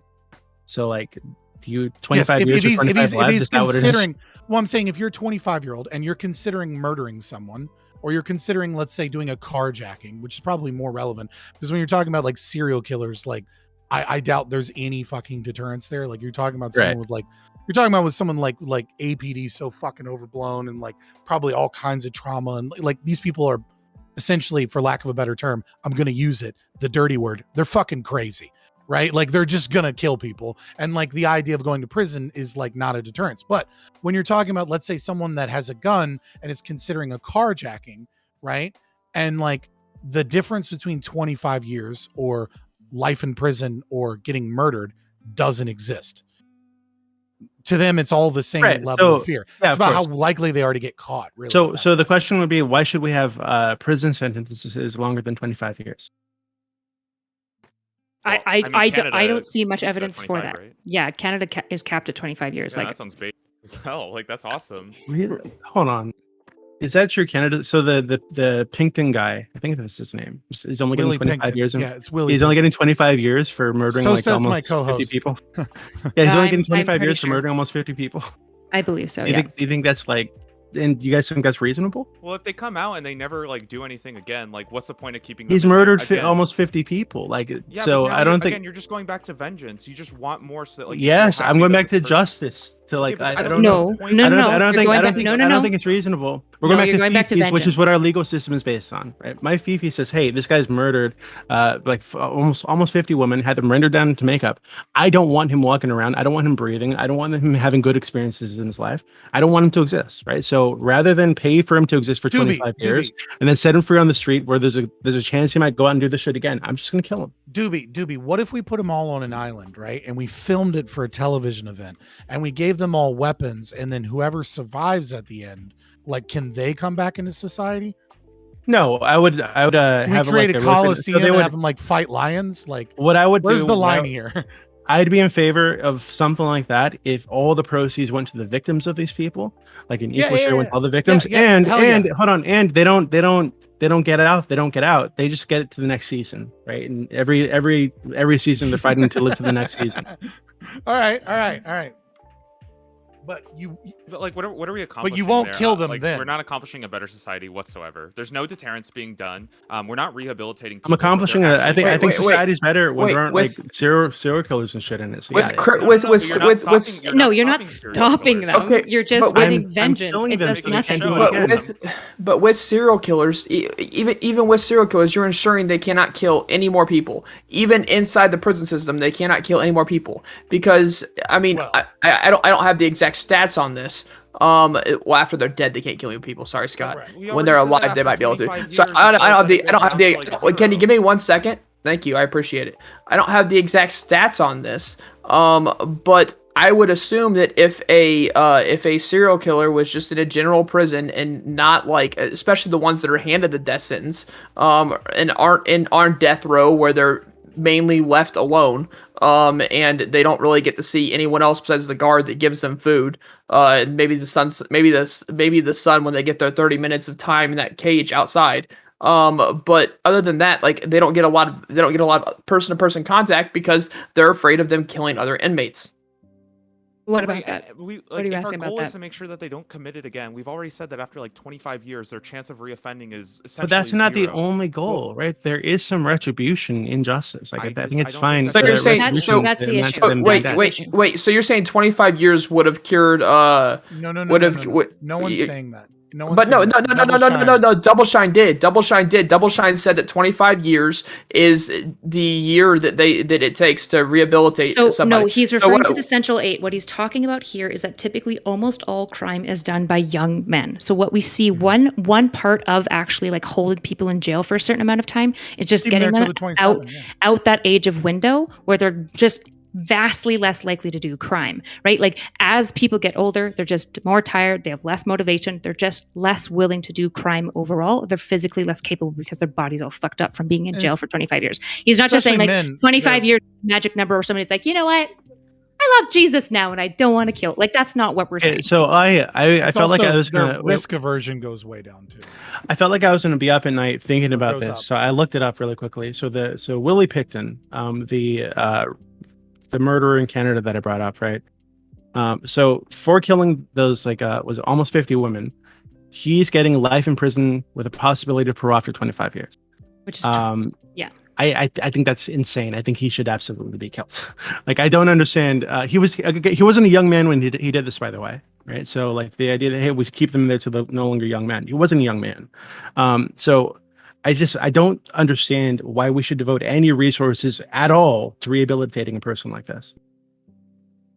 And I'm still pretty sure want- he's decently old. I'm pretty sure he'll almost unquestionably die in prison. I still He's 72 right now, and he's got a couple years still left, I think. So I still want to answer from Double Shine here. So Double Shine, do you think 25 years would have been enough to cure Charles Manson? So I think like the point that Ted Bundy? Okay, so I don't know exactly. I can't give you a yes or no on that, right? But I think that like 25 years seems to age so many people out. What you're trying to say is that there might be a small percentage that reoffends. So let's just kill all of them. No, there might be a small percentage that reoffend. So let's kill that small percentage. Like Ted Bundy's deserves a death sentence. And Charles beyond that- Manson deserves a death Yeah, but sentence. we can't predict that. And beyond that, We I can't think predict that someone even if they committed don't so bad reoffend, gets aged out. even if they don't reoffend, what they've done so far is enough for me to say, hey, we don't want you around anymore. Yeah, and I just disagree because I think the point should be rehabilitation. And I think For all the everybody, you'd people- rehabilitate I everybody, think- like I think every. all the people mean, who would theoretically. never reoffend again should be Why? allowed to integrate back into society because they're Why useful not? members of society. Well, give me a reason why. So why Because should they're not any committing crimes why should anymore. any resources be devoted to like rehabilitating that dude who went around and murdered like 100 people on that island in Norway? There shouldn't. You shouldn't goal- use any fucking resources to house these people. You should fucking kick them out of your goddamn society. And if they want to come back, you should kill them unless they voluntarily so go Scott, into prison system. Scott. So They pay if that for meant so for the guy in Norway, if that meant like walking him to the ocean, right? It's like, hey, get the fuck out of our society. You would just kill have him. You can give him a boat. Yeah, you just have him. Why would you give him a boat? You're giving him resources and just have him swim out into the ocean and say, hey, fuck off. I mean, if it's all private property, he can be forcibly removed from all of the fucking private property. That puts his ass in the Yeah. ocean. That puts his ass in the ocean. Okay. I don't give a fuck as long as he's not on my Okay. property. Okay. So I'm sure someone in society so will want him on their property. There's going to be some person that's going to say, I'll take this person in, right? Or if he has some form of insurance or something, there's going to be private prisons that say, look, we can rehabilitate people or we can take care of people via donations, right? So that this person doesn't have to be pushed into the fucking ocean. But the fact of the matter is I shouldn't have my money stolen so that we can kidnap other people so that your fifis can feel better. Fuck you and your fifis. Stop violating people's rights and stop stealing my goddamn money. Okay. So it sounds like Scott would be more in favor of my idea if it was just like, we don't kill, the state doesn't kill these people. We just like march them to the, to Malibu Beach and say, hey, fuck you, go away. We're not going to pay for a boat for you. Or whoever wants them. Just swim until you get tired. Whoever wants them. If there's somebody that wants them, fucking they can take them in. And if they get killed because they let a serial killer like live in their house or some shit, that's their problem, not mine. They wanted to live with a serial killer. I mean, but if that you house is can't still gonna be see connected to, like, a community, so- see the benefit of the improvement of a judicial system that is based way less on vengeance and a lot more on deterrence, rehabilitation, and protection, I don't know what to tell you other than like probably go read a history book about like what crime and punishment and everything looked a bit like in like the 1720s, where it was really terrible, where we were like, well, we don't like this person, so we can just like make up a thing about them and then we can kill. Like this idea of like Well, let's that's bring not what I'm vengeance talking back. Yeah, but I'm saying like the idea like it's a fucking miracle that we got to where we got with our jail, like our law system as it is. And I'm not saying it's perfect, but this idea like you're advocating for something that is really stupid. This basically saying, well, they're useless and we don't like them, so let's just kill them for no other reason. I won't even put them in a slave labor camp. Just kill them for no other reason than just like I am mad. And it's just like that's not how we operate our society at a state level, and I'm fucking glad that we don't. All right, it's Wait, not so hold you're on, right. wait. Not so you're right. Do you think that psychopaths can be cured? Probably potentially in the that future. feel no remorse right So- now. Do you think psychopaths can be cured right now? Yeah, so there's decent evidence that there's certain types of therapies that are decently effective at decreasing recidivism of psychopaths. Can they be cured as far as like their personality disorder removed? That's not how personality disorders work. Okay, but what I'm you can okay. cause somebody with a personality disorder to do less toxic behavior, and You that would literally be a cure. you literally started this conversation off by saying you weren't gonna go off on words. So She's not going off on I'm not words. going off on words. I'm not getting mad at you about okay, words at okay. all. She's answering your question with I'm the level I'm of making clarity it that's clear. necessary. We went off. Okay, I will rephrase the question since cure was an issue. Do you think that psychopaths can be rehabilitated?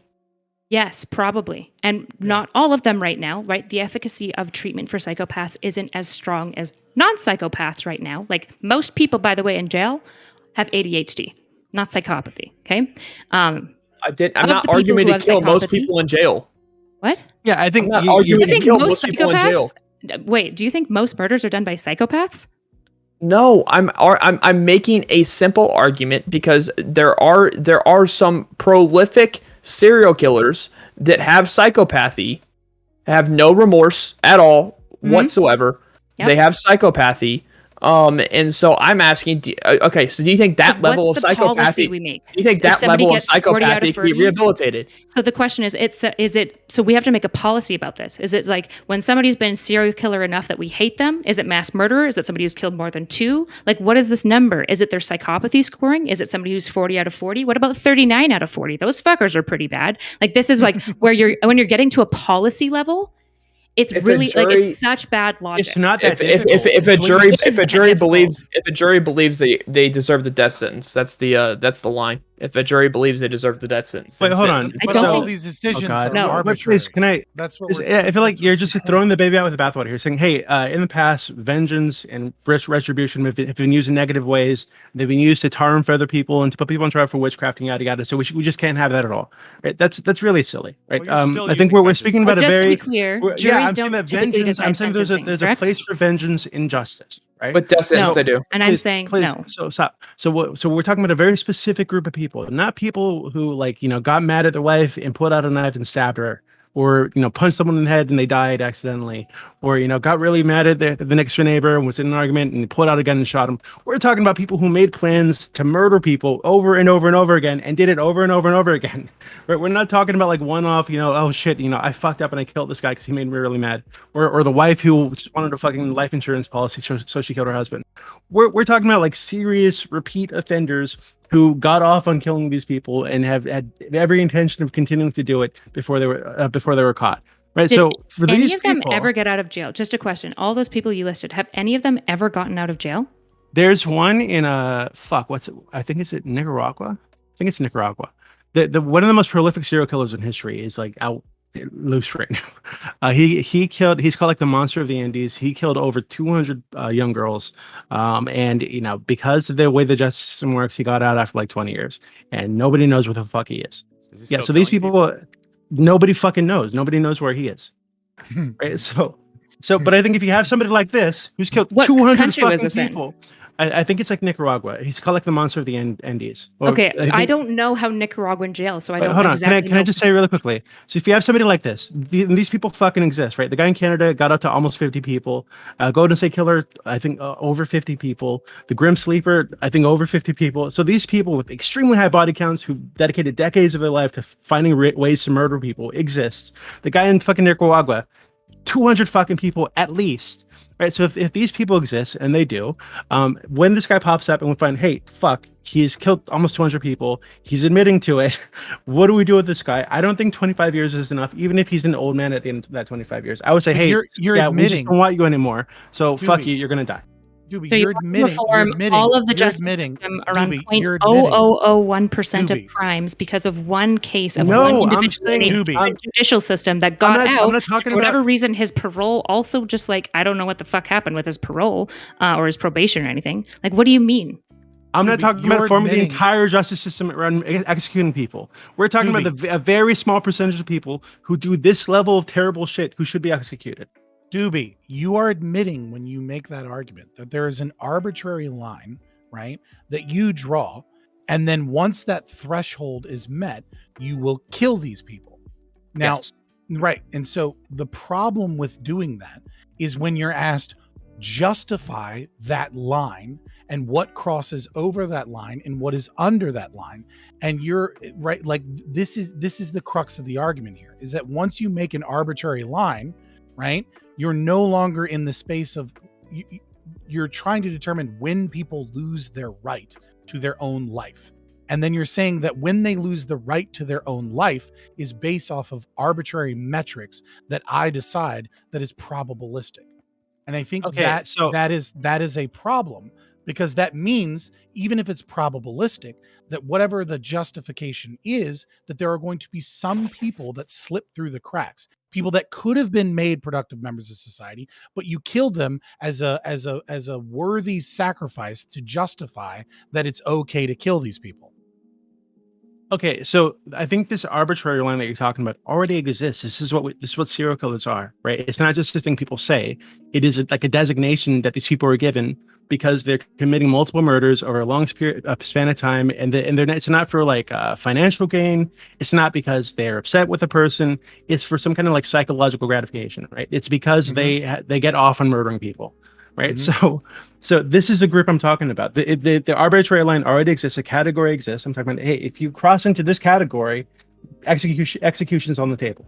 Right. So I'm practically asking, how do you draw that line? I'm not even saying I'm wholly opposed to like, okay, maybe like rare serial killers. What I'm saying is tell me a policy that will actually have that happen, that isn't going to just end up in a whole bunch of people getting killed that we probably don't want being killed. Because what all justice is this weird trade-off of punishing and managing as much of crime as we can, but also not punishing innocent people. It's always this trade-off, which means it's I think it's got like an alpha of like 0.92 or something, of like we mostly try to capture crime, but we really, really don't want to capture innocent people or something like that. So not so Erudite and Scott. I looked it up to be absolutely 100% sure, but no, death sentences are applied by a jury, not a judge. A jury is the only one that can constitutionally apply a death sentence. If it falls to a judge, they have to apply the lesser life sentence. To her, not to me. Okay, they have to, if it falls to a judge, in the United States of America, the judge has to apply the lower life sentence. They cannot apply the death penalty. Okay. Yeah. That's horrifying to me, but fair enough. Hold on. Do you think that like terrorism should be something you could be like that can be added on to a sentence, or like as a what's the word I'm looking for? Is like they use this for gangs. Wait, you didn't answer my question, Doobie. What's the line? Oh, well, I gave you the line earlier, right? So specifically, people who cross into the category of serial killer, right? And the FBI is laid out very specifically what a serial killer is. It's not just somebody who's killed a couple people. Right. It's Some of typically those somebody's people won't murdered be 3 or serial more in the service of abnormal psychological gratification. So in this case, you would have to prove that they had abnormal psychological gratification beyond reasonable doubt, blah, blah, blah, blah, blah. Yeah, that's fine. So people what's who the cross chance into that and most I of those think it's people impossible. will get away with not getting the death penalty because you can't prove beyond reasonable doubt that they were doing so for an abnormal psychological reason. Because what's abnormal psychological reason, right? What if they have a whole bunch of trauma and the jury feels like that's within the realms of a normal psychological justification for why you killed like 4 people? Like, I mean, to be your policy fair, now might not be- capture anyone. To be Wait, hold fair, on. Do you think that- to be fair, most jurors are like fucking sheep in America, and like the prosecution and the judge will like read them the definitions of these things, and they almost always go with like what the prosecution and the judge, like what the state is. All right. All right. Well, I guess there's no point in me finishing that sentence. But all right. But yeah, no, they'll usually go with what the state is defining as those things. It's not like an arbitrary, like there's not a lot of juror That's enrollment what in America. law. That's Like, what they're law not- is. The law is what the state says. No shit, Sherlock. I'm just saying. Okay, that, so like, so reading the law from the state's perspective would be Spartacus, the what are you law. fucking dude, you're just disagreeing to disagree. What I'm saying No, is, you're saying yes, that they're you are. reading it from a state perspective. okay, yes. What I'm saying is that jurors don't typically have like they're given a set of definitions for these things. Yes. So they're not like sitting like, oh, well, what is abnormal and not abnormal? They're given like specific criteria and they're debating whether or not those criteria are met. Yes, I agree, and they're given criteria. Then why'd you chime up? So no, I agree. They're given criteria that represents the law, and you said it was represented from the state side. Of course, it's represented from the state side because all laws are represented from the state side. Like any law is decided on by the state, so the state is the one setting the law. So if you give the definition of the law, then therefore it's giving it from the state side. Cool. Thanks for that clarification. I guess that was meant as an opposing argument that makes no sense. It doesn't not make any sense. I don't know. Like I'm totally comfortable with having this criteria be something that can be fought over in court, right? If somebody's met the first requirement, which is like that they've murdered 3 people or 4 people over like a long period of time or whatever, or even like in one like burst action, right? If they've done it and there's like an accusation that they did it to in service of some like psychological gratification or whatever the fuck, I'm totally okay with that being fought over in court and decided on by a jury. And if it's decided on by a jury that, hey, this person meets the criteria to be called a serial killer, then for that person, execution will be on the table. Wait, Doobie, I'm curious. Would the Golden State Killer satisfy that criteria then? Yeah, he would. Okay. Well, if they're not going to commit any crimes now I feel like your justice system, there's like a huge failure there. It's not. It's for not vengeance, just though, about. remember? He It's just not wants just. vengeance. Oh, right. Yeah, it's I not get it. It's just about vengeance. hey, you killed 50 people, but we didn't catch you for 30 years, so see you later. Let's say That's fucking let's say he stupid, was put in right? jail for like 25 years. He comes out, he's age 70, and he sits in a bed all day. Like, Hold on, they playing caught him when he Minecraft. was age 70, right? No, so no, that's as the Golden I'm State saying, Killer. okay, They caught him when he was like hypothetically, 70, let's 72 take a or something. person who kills like a bunch of people, gets put in jail, and then comes out age 70, and they live the rest of their life. I don't want to eating at pay for home. this person to live for 25 years. And so my tax money, and this maybe would help Scott, my tax money is going to fund this person's life while he's in prison. I don't want that. I don't want to pay for this person. I'd rather I don't just want go. it either. So you just kill him. I'm just not going to kill him for it. Yeah, I'd rather kill them. Unless than they pay try the to tax try to re-enter the community, then you'd be okay with killing them. Dude, if they're persona non grata and they're a danger and my property says don't come on my fucking property. It's and not they your come on my property. We're talking about the community. Sproticus, you can't be this much of a fucking brainlet. We're talking about private property. If they come on my private property, if they go on someone else's private property and they welcome the fucking person, that's their fucking problem. That's their fucking property. It's not my right to go over and be like, no, this person can't be with you. It's not my right to go around kidnapping people. It's okay. I'll rewind the VOD. It's all right. So What? wait, Doobie, are you okay with like paying for like other criminals? So you only want serial killers. What about like serial rapists? I'd want to kill them too. Yeah, Okay. And serial molesters? I'd want to kill them too. Yeah. Okay. So now we're just getting like wider and wider, and the evidence for these things is going to be narrower and narrower. So you just like, there's actually a lot of people you'd want to kill. It's not just limited to I serial think there are killers. that many serial killers, serial rapists, and serial molesters in the world. That we right? all No. I'm not But- saying that but they're the also ones that- serial 100% killers. certainty I'm that saying- Well, they hold on. Yeah, do I'm not saying all right. 3, right? So people that meet Okay. one of these criteria, right? So I don't think there are that many of them in the United States, but the ones that are in the United States, I'd like to be dead. Yes. Okay. And serial molesters. Yeah. What do you consider a serial molester? I guess it'd be about the same as the. I'm sure that criteria for this exists, but off the top of my head, somebody who continually molests children, multiple children over a very long period of time, yada yada yada, this sort of thing. What about gang members?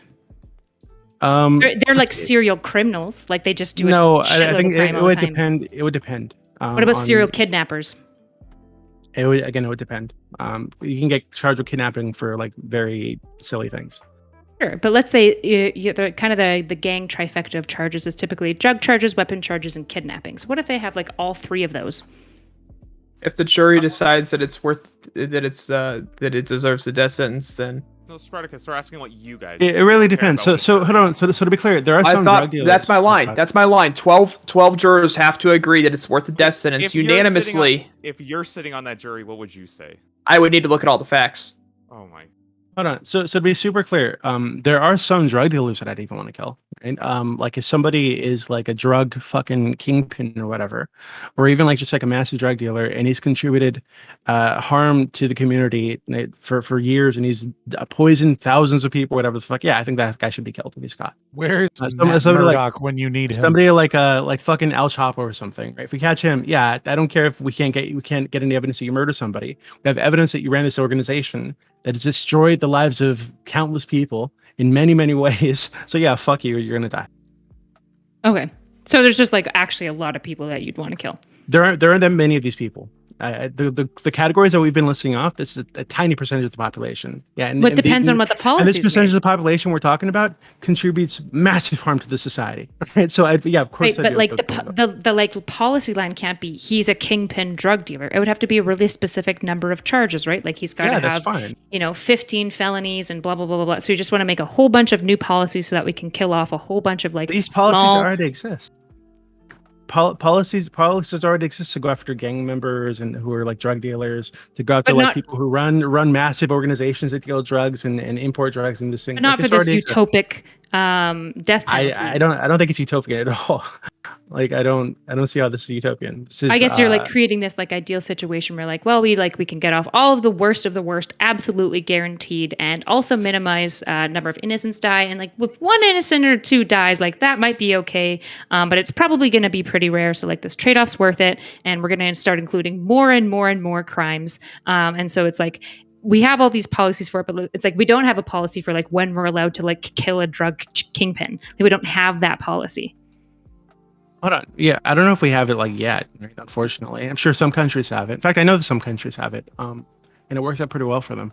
Other countries not so well because lots of corruption. But what about people who've like laundered a bunch of money as a pharmaceutical company and like ruined a bunch of people's lives? Should they be killed too? Millions. It depends. What if they did millions more of damage than any drug kingpin?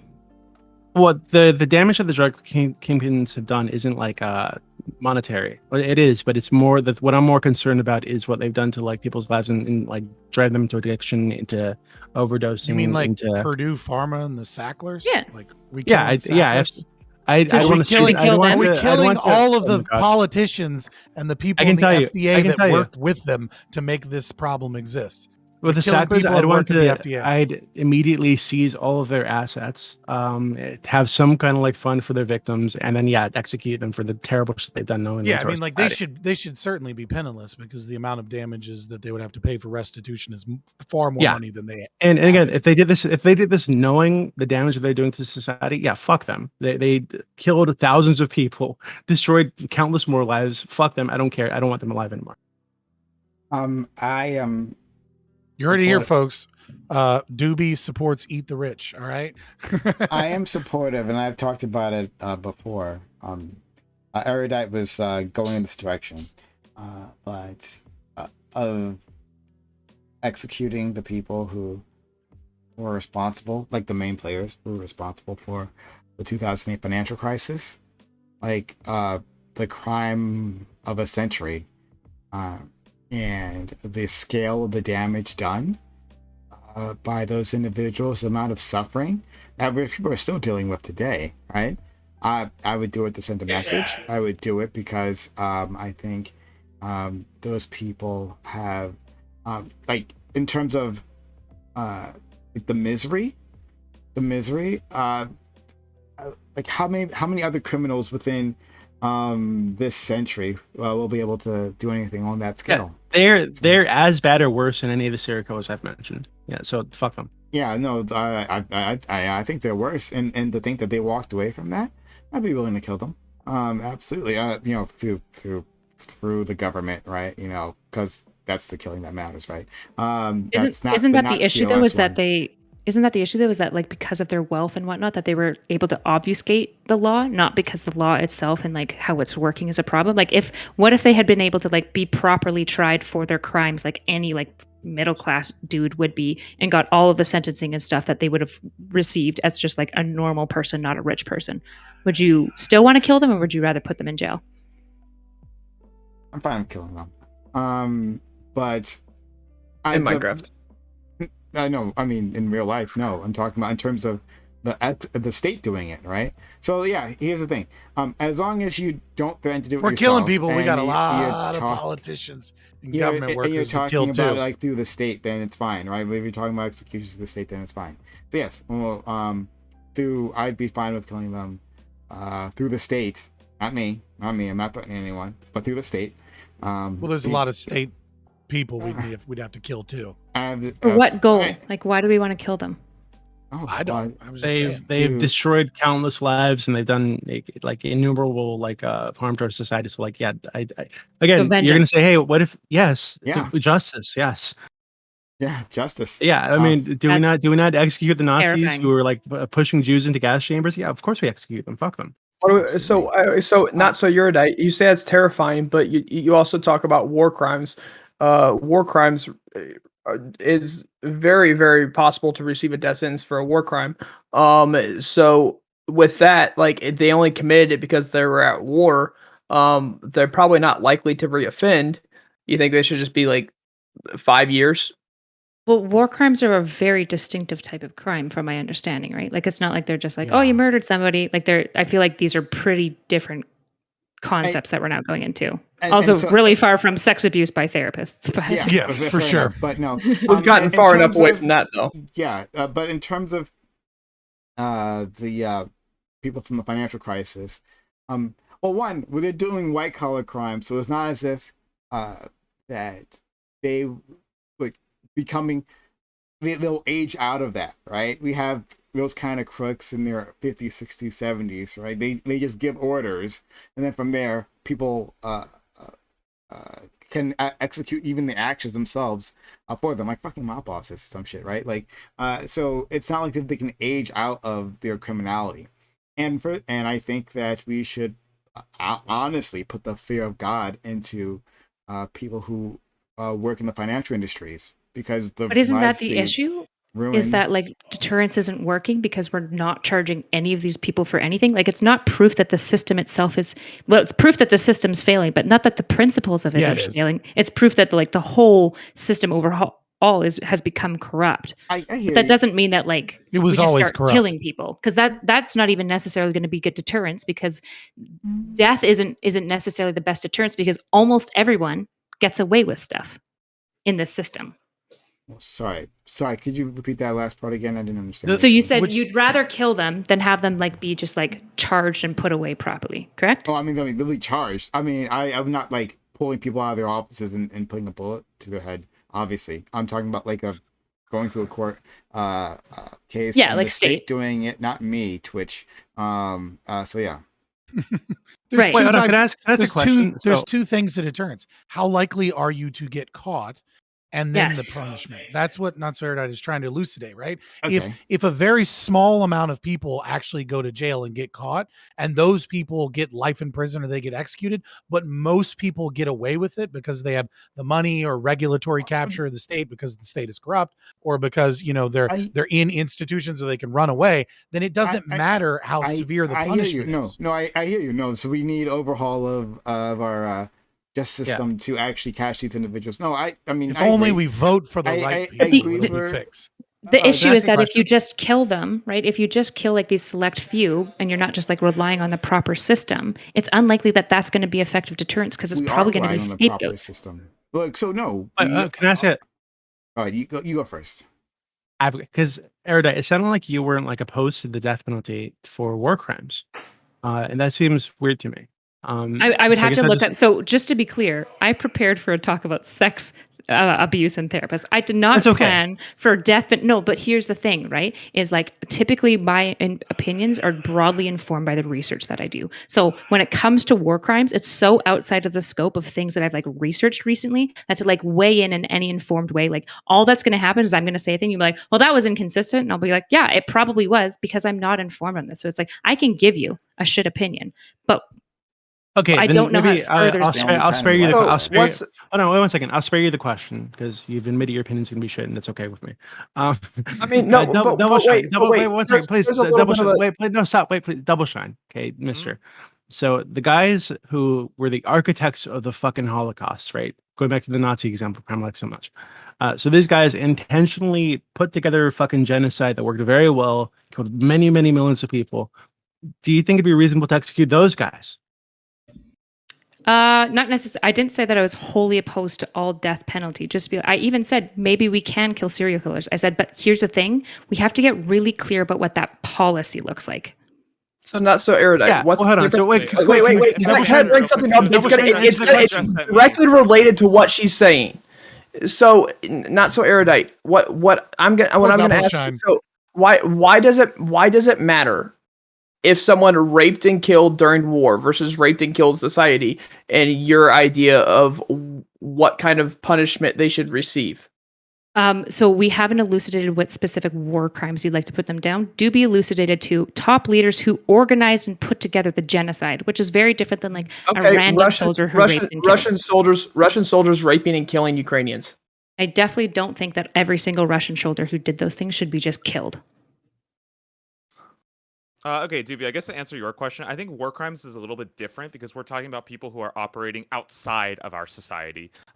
So, for example, if a Russian soldier comes and kills people, I don't think Ukraine would matter because they're not our people. But let's say we have like a Russian soldier comes and rapes American soldiers. I think that like the death penalty would probably be appropriate there. There might be a bit of I might be able to say like a life sentence in prison just because of the uncertainty. You can't 100% know that they did commit that. But if we are operating in a black box where we do know 100%, like a lot of your basis has been on, then I think I would be okay with the death penalty because we are talking about war at that point. War crimes are Okay, international. why Internationally is it covered. please why is it less okay to rape and kill somebody on a fucking battlefield than it is, just somebody just walking down the street in the neighborhood? Yeah, because so the point of my justice system that I advocate for is one that rehabilitates people back into our society. You can't rehabilitate the war criminal? I don't like they're not Why? a part of the society. I don't want to rehabilitate Yes, they them are. into my- They're acting like they're a foreign No, okay. entity Oh, wait, acting- hold on. Okay, so if it were like an American soldier who were committing war crimes, you wouldn't want to execute them because he's part of your society. Probably not. I think an international court would probably try. I think Spartacus. No, I don't give a fuck about the internet. I'm asking about your like moral system and like what Yeah, you no, think no, the I don't- justice system should look No, like. no. I think if an American soldier like went out and raped someone, I don't think I would kill them for that. No. Just return But him you to kill- his but if- people. wait, It's their fucking But if, problem. please, But but if, he but if killed the Russian other did it- soldiers. yeah, but if the Russian did it, you'd kill that guy. Yeah, absolutely. Not if the American did it, but if the Russian did it, they're dead. Yeah, absolutely, because they're doing it against us. It's the foreign entity doing it again. Okay. I think So, Russia can hold them wait. responsible. So If a Russia war, wants so to wait, a have war rights- crime. So a crime is only a crime if it affects you personally. Well, no, I think that the Russian body, they could hold the American soldier accountable, and they could probably kill them. I don't think. Oh yeah, that'll happen. Well, But, yeah, like, Why not rehabilitate? Why not keep the Russian guy as a slave and just have him work for free forever? well, because It's I don't think- Russia's you're- fucking problem. Why is it our I don't think- problem? Yeah, but he raped and murdered slaves Americans. So either. just keep him I as don't a think slave it's forever. all You know, slave but either. don't execute the war criminals. Just keep them as slaves, right? Okay, so this might be a bit of a hot take, but I think life in prison or life in slavery is worse than the death penalty, in my opinion. But yeah. You just don't know about masturbation. Then yeah, they're going to be working hard all day, but at some point they're going to go back to their beds and jerk off, and they get like a modicum of pleasure, right? Is And that what gets you? that's enough for some people.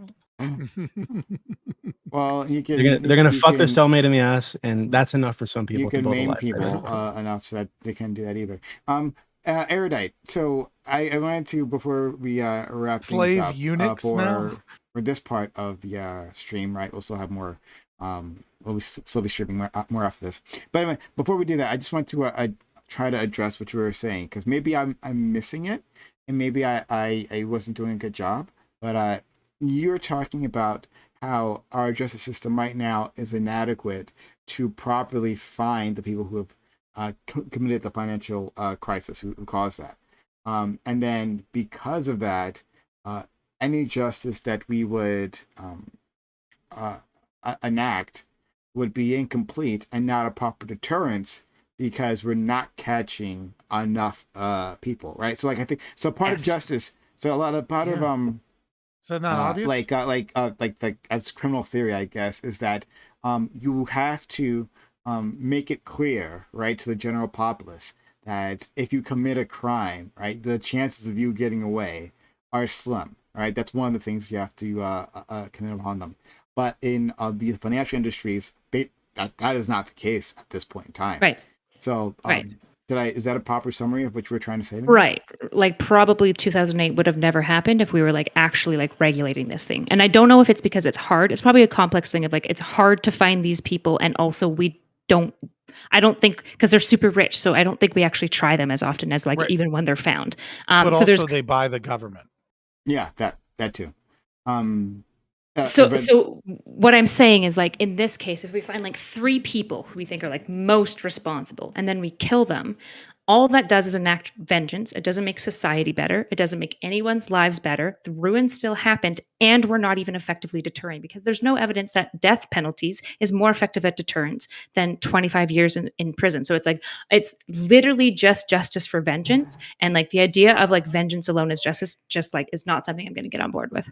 Sure. Okay. Yeah. So I think inherent to what Doobie and I are saying, and not something we felt we need to state, but inherent in that is that we'd have to have a justice system that can properly find and prosecute these individuals, right? Like in the way that you would want them to, right? Like, ignoring the death penalty, in the way that you'd prefer. We'd have to have a justice system that could do that. If not, then that's a problem one way or the other, right? No matter which direction you want to go. But now you're asking us to engage in fantasy.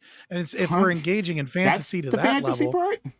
Yeah, that the government is going to somehow decouple itself from large, wealthy individuals and like their ability to purchase the monopoly of power and violence of the state. Like if only we vote for the right people, if only we have the good people in office, all of a sudden we'll fix you need this to have a corrupt socialist government. revolution. That's right. But anyway, Well, there'll be a lot more deaths. I'll give you that. There will be a lot more deaths. I'll give you that. Okay, great. Thank you. A whole lot of graves. But if we had a justice system that took this seriously, that didn't have regulatory capture, then yes. Still, even in lieu of that, which I would definitely want, if we could find like the 3 people who were most responsible, one, that's a good start. That's actually a good start for getting rid of them. Or it could have the exact pariah. opposite effect. Well, let's take your consequentialist like framework all the way through its logical conclusion, which is probabilistic. I can then imagine a scenario where what actually happens is you find 3 people and they become the scapegoat for people's justified feelings of victimization from the state and from these large corporations that fuck them over. And because of that, that actually has an effect where people are less upset with the economic collapse, less upset with the government. And what this acceptance level does is allows the corruption to get worse. That's the problem with your analysis. So whether we execute them or not, though, right? Yeah, that's so the problem. Then we shouldn't take any action against them. I mean, execution ensures that they won't reoffend. It ensures that the person will not reoffend. Well, we can just put them in jail for life to do that as well. Obviously, but they can reoffend in prison, but. I'm just saying, like you could when you start guessing what might happen, right? I'm just saying that there are other scenarios to your guesses of what might happen, right? I guess my question to you would be this, Prime. I would agree that the justice system is like pretty fucking corrupt. How are we improving the justice system by adding more vengeance into it? Because I'm gonna be honest, vengeance doesn't make anyone feel better. Even if you kill those people, your lives are still ruined. Nobody gets their money back. They're just dead now, right? And the idea that we're going to improve our justice system by adding vengeance seems asinine to me, when instead we should probably be talking about things like, well, we've got punitive justice, we don't even have rehabilitation justice, and we definitely don't have restorative justice. Like, these are much more important concepts than being like, we should probably add vengeance more in. That's probably the best solution. I'm not adding vengeance more, and I'm arguing for the death penalty as it is. So I'm fine with like restorative justice on like certain levels. Like, for instance, we talk about sexual assault, and how a lot of people don't necessarily want their victimizers to go to jail. They just want them to stop doing what they're doing, right, and realize what they were doing was wrong. So yeah, we could do all of that, right? But maybe on crimes of a certain scale, as my friend Doobie was saying, for those things, no, you've crossed a certain barrier, and you are useless to our society. And whether it's a deterrence or not, I think it's a proper statement to society that this behavior is so disgusting, so horrifying, that it should not be allowed. So we execute them. We take them off the board. And we make it clear that this is a possibility, not just for blue-collar crime, but to people working in the financialized industries. These people aren't untouchable. So I don't... Well, I guess I'm not going to go into that because. So not so erudite. You want to pin us. You want to pin the people who are like pro death penalty to the wall with this one, with like the how their lives aren't back.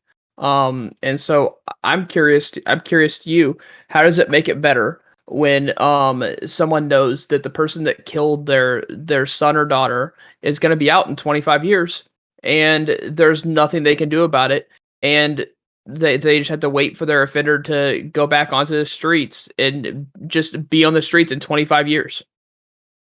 Nothing is going to make them having their daughter killed better. Like, what do you mean? No, but you suggested they don't have their lives back. So I'm curious on what is your solution to that problem. Since you want to make it a problem for us, I'm going to make it a problem for you. What is your solution to that problem? Now? No, wait. Stop. That has been addressed. That has been addressed to us as the pro death penalty part. Is they don't have their lives back. So I'm readdressing the same thing that was addressed to me. Back to you. What is your solution, especially since you've arguing 25 years, that in 25 years that the person that killed their son or daughter is going to be out of jail and walking the streets? What problem do you think that is causing? Because I'm not understanding what solution I need to solve. Like raise the distress, dead back to life. Like That's the not what I'm distress saying. of it. I'm think not what even trying to condescend. I'm really trying to clarify your question because I'm not sure what goal you're trying to achieve. Sprout, hold on. I think the issue is that they would say, hey, the feelings of the family aren't really like primary here, right? So like, we understand that you're going to feel bad, but it's too bad. That's a straw man. What I'm saying is their feelings won't be solved by either. Killing him or him getting out isn't actually going to make them feel better. That's not really how trauma works. That's not how grief works. Really? So that's why families of victims go before courts, begging the courts to keep them in jail. It's counterintuitive. It's counterintuitive, but all of the best psychological. I get interrupted. Okay. That. Yeah. Yes, Spartacus. I'm sorry. So that's why victims' families go before a court and on probation requests from prisoners and say, do not let him back out in the streets. Do not do it. They do it because it doesn't make their trauma better. It doesn't. It literally doesn't. So I don't think it matters, right? And it's fair that they do that. Just to be clear, it's super fair that they feel the need to go and ask for all those things. I think that that's valid and understandable. But the reality is, it isn't going to improve things for them. Yeah, and the further reality is that it doesn't matter what they think. Right? There are plenty of families that come forward after their child has been murdered or whatever, and they talk about how they're Christians and they forgive the person and blah blah blah blah blah. This fucking nonsense, right? I don't think it matters. I don't care if they forgive this person. I don't care if they want them to have a chance at life. I think that this person has done damage to our society to the extent that they shouldn't be in it anymore, no matter what the family thinks. If they forgive this person, then they can let that person onto their property, yeah. And then it can be their fucking problem. Well, the problem is that their property is probably connected to other people's property. right? So I can't just say, hey, you can have him in your house so long as you have like a 30-foot wall around it, and he never fucking leaves. If he I don't think leaves I and goes on other people's property and he's a known serial killer, for example, right? Extreme example, right? Then it's perfectly reasonable under the gentleness principle that they just fucking shoot that guy because he's a threat to them. Yeah, so that works in like ANCAP society. But unfortunately, I live in, what we've got right now.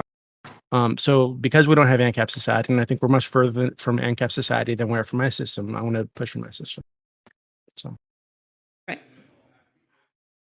Uh, my system, I would just go of, back like, to like murdering I serial do killers care and about their whatnot is way better. feelings. I do care about their feelings, but I don't think that the justice system is how we address victims' feelings. I actually agree with you on that. My Uno reverse card on this one is that even though I do feel the way I've stated, right? In reality, right? And not the fantasy Here that comes Scott the cringe. says. God damn it. Oh, I know what you're gonna say. It's fucking weird. Go ahead. Go ahead. Go ahead. No, Scott. Your socialist revolution's a fantasy. Oh my that God, will do Scott! anything I'm positive trying too. to like. I think you'll like it, right? Like, is that I can't trust the state. I can't trust the state to actually properly do an investigation and accomplish this, right? Like the state that we have has failed us multiple times, failed people who look like me multiple times, right? Endlessly. Convicted Well, it's not about whether or not committed. So it's not about whether or not you trust the state, right? The problem here is that a state has a monopoly that's enforced through violence. So you don't have a choice between, do I trust this institution or another institution? Every institution is going to fucking fail, right? Like hierarchical structures are endemic. That's a part of human reality, as is chaos, right? Or it's not chaos, I should say, corruption, and as is, inefficiencies. All of these things exist because we are humans. We're fallible, right? But the difference is that with the nation state, you have no fucking choice but to go with this system that is extra fucking corrupt because you have no choice. Because we don't have a perfect system that can actually we'll never have a perfect system. Exactly. Yeah, I know. Because we don't have that system. We will never have a system. Then I can't really sign on to a death penalty scheme because I know it's going to be hurting people who end up being marginalized in whatever organization, whatever nation state or whatever that is in charge, right? Like there's going to be a marginalized group. Don't worry. That white woman swears it was a black guy that raped her and she can point him out in court. And in the legal system, right? actually. To be like real, most of the victims of these people, when we're talking like serial killers, are like minority dead. They tend to target like poor people who are in like in marginalized positions, who don't have a lot of resources, who are vulnerable to these types of people. So yeah, they're also victimizing this community. Yeah. So in any case, since I can't rely on that perfect system, since we don't have it, I can't actually sign on to this. However, I would, if I could, I absolutely would, right? I would terrorize Wall Street, fucking terrorize them, the way they've terrorized the rest of the world. That would be my dream. But in any case, I'll jerk off to that later. We are going to wrap up this panel. We're going to go into our open walk-on panel right after this. So stick around. The content does not end. So we're going to have a discussion where you can join in yourself. But first, I'm going to give an outro to all these amazing individuals. Oh, and just quickly, guys, if you're enjoying this content, hit that follow button. In case you haven't done so yet, check us out. And also hit us up on social media. Hit us on Discord, where we're going to have this conversation. Twitter, where I let you know what's going on. TikTok, where we post funny clips from the past. And YouTube, where we post the full VODs. Check us out on all those platforms, please. Love to have you. And we'll do like a YouTube debate thing soon, so you'll miss out otherwise. All right. So we'll start with my man Scott. Scott, thank you for coming through and putting up a good fight as always, right? Always. Not a problem of losing those battles, right? So I appreciate you, right? Taking L's for everyone else. So Scott, thank you so much, buddy. Oh, is this another one of your fantasy worlds? Yeah. Where I'm taking L's? Yeah, because I only take W's, boy. And speaking, so I am Scott from Fabian Liberty. We're an anarcho-capitalist duo stream. We do news, we do some philosophy, we do, we occasionally do some lighthearted journalism where we actually look into financials of companies and stories and things like that other people are following. But tomorrow, I know Doobie's going to pimp his Roger Stone thing for about 90 minutes, and I respect it. But tomorrow, I'm doing a charity stream, Gamers for Love. Sponsored charity stream. I did waive all of the money, but by contract, I'm not allowed to tell you how much that was. But we will be doing a charity stream, and at 8 at the same time, unfortunately, there will be a panel. Aristocracy will be there. PrimeCayes will be there. A bunch of other people will be there, and we're going to be doing like kind of a meta panel about charities in general and about when they can go too far and about like how, what is a good charity and publicly shaming with charities and et cetera, et cetera. So it should be a lot of fun. Like I said, Sprouticus will also be there, right? Representing the right or the center or the left, depending on who on Twitch you ask, but you got to come and check out Sprouticus there to figure out whether or not he's on the left, center, or right. We don't know. All right, so it should be a lot of fun. I invited Not So Erudite, but DMs suck. But you're still invited if you want to come. There's one spot open. I got some other people that might want to be there too. But anyways, yeah. So we're gonna do a charity stream tomorrow. It should be loads of fun. I hope you guys stop by, and it will be longer than Doobie's AMA if you want to stop by afterward. What time? What time is it again? 7 p.m. probably till about 2 a.m. 7 p.m. EST. Eastern, yeah. 2 a.m. Eastern, yeah. So about 7 p.m. to about 2 a.m. Eastern. Okay, I'm not staying the entire time. What? No, it's not the panel. The panel will just be like from like 8 to like when it goes, which will probably be like 9:30 or so. Okay. All right. Let's go to Double. And everyone, please check it out. Yeah, I will be there tomorrow. Hell yeah! Happy to have you. Absolutely. Double Shine TV. Thank you for coming through for your first panel. I think you did a great job. We'd love to have you again in the future. So yeah, tell a little bit about yourself. My name is Double Shine TV on Twitter and Twitch. I do econ, politics, philosophy, and also trying to get into more of these panels. I don't quite have the same history as all the other people on this panel who have been around a little bit longer than I have. And because of that, I just want to say thank you to all of you. I actually really, really enjoyed being here with everyone. It was a lot of fun. And of course, thank you to Prime for having me on. This is my first time, so it's a pretty cool experience, especially with the smaller format. A little bit more back and forth. Pretty fun.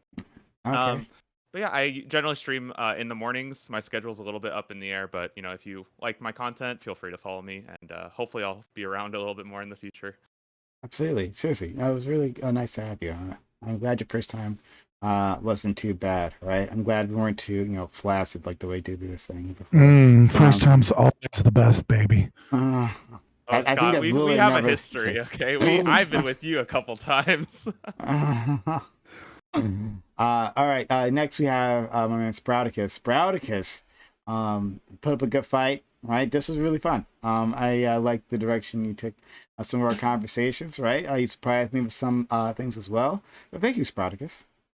I appreciate it. I'm the Sprouticus. You can find me at Twitch and Twitter at twitter.com/thesprouticus and twitch.tv/thesprouticus. And like Fabian said, it depends on who you ask and where I lie in the political spectrum. Very much so. You can come follow me if you want to hear more of my takes. I'll be on Fabian's charity stream tomorrow. So make sure you tune in for that. Should be a good discussion at the very least. But other than that, it's a good it's a good way to check out charities, because we're all gonna have charities that we're gonna kind of prop up. So good way to check out charities and where to donate money if you'd like to. Thank you. All right, Doobie, our Dark Lord and Savior. This was a really fun time. It was nice being on the same side. And maybe we can explore that more in the open if you're around. But yeah, it was really nice being on the same side with you, fighting the good fight, terrorizing those who terrorize others. So thanks for being around, buddy. Yeah, I will be on for the open panel. There are people in chat who are really upset with me wanting to execute serial killers and war criminals and the heads of the pharmaceutical organizations legally, by the way.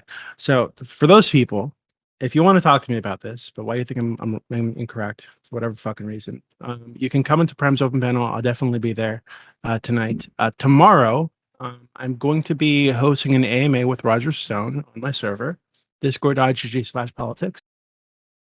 So that starts at 8 p.m. Eastern. So after you've dumped all your money into the charity stream with Scott, you can visit me for an hour and a half, 2 hours, talk to Roger Stone, and then hop back to Scott's because I'll probably be there afterwards. Yeah, discord.gg/politics. Supposed to be 8 p.m. secret. Eastern. 8 p.m. Eastern. Roger Stone AMA. I've made terrible plans, and I can promise fireworks. It's going to be a good time. Oh, yeah. I'm actually pretty excited about that too. Yeah, shout out to DB. His link is in chat. And also, guys, thank you, Be Dander, for 1,000 bits. Thank you, Courtney Cole, for gifting a sub. And yeah, your first sub to the community. Awfully kind of you. Paying forward a sub you got from Redland Thought. Shout out Redland Thought. Desperado Sensei coming up with another sub. And then Courtney Cole with a sub as well. And Courtney Cole, you get 3 subs. All right, cool. Thank you so much. Seriously, we're at level 2 hype train, 0% down, 100% left. 4 minutes on the clock. Can we get to level 3 hype train? Subs to Chunky Bits will give subs. And I'll continue on hyping this hype train in a second. But first, more importantly, all right, we got the star of our show is here. We got to give her space. All right, her due. Thank you, Erudite, for coming through. Once you got into the conversation, you got pulled into the second topic. You're fantastic, right? On the level that you usually are. When you come through here, you were you could be very challenging when you're in the opposition, which is why I love to have you. So thank you so much, Erudite, for providing all that. Yeah, I'm glad to be here. I think I'd probably prefer in the future if we stick to topics that like people have been allowed to prep for, but that's mostly because I like to come in with like data and stuff, and that's broadly how I tend to inform my position. So yeah, maybe in the future we'll actually have a panel about ethics of sex abuse by therapists, but yeah, not today. Today was should we kill Nazis? I'll kill a lot more people than that. But anyway, yeah, spreading the net far and wide. Okay, yeah, hopefully we can narrow down on that at some point in time. We gotta have the right crowd. If we had more people in your field, I think Scott is also probably down for this, but like we have more people in your field, I think we actually focus in on that. To make it clear, I was never a registered counselor. I just went to grad school for No, it. I know, but you seem to be interested in the yeah. COVID sucks. You're not on air. Didn't do that internship. But okay. So we're going to continue on. Folks will walk on panel. Anyone here can join us. But if not, that's okay. Let's put in your time, your energy, your knowledge, and your passion. My community, I know they appreciate you as much as I do. Have a good one. Bye. Bye. Bye.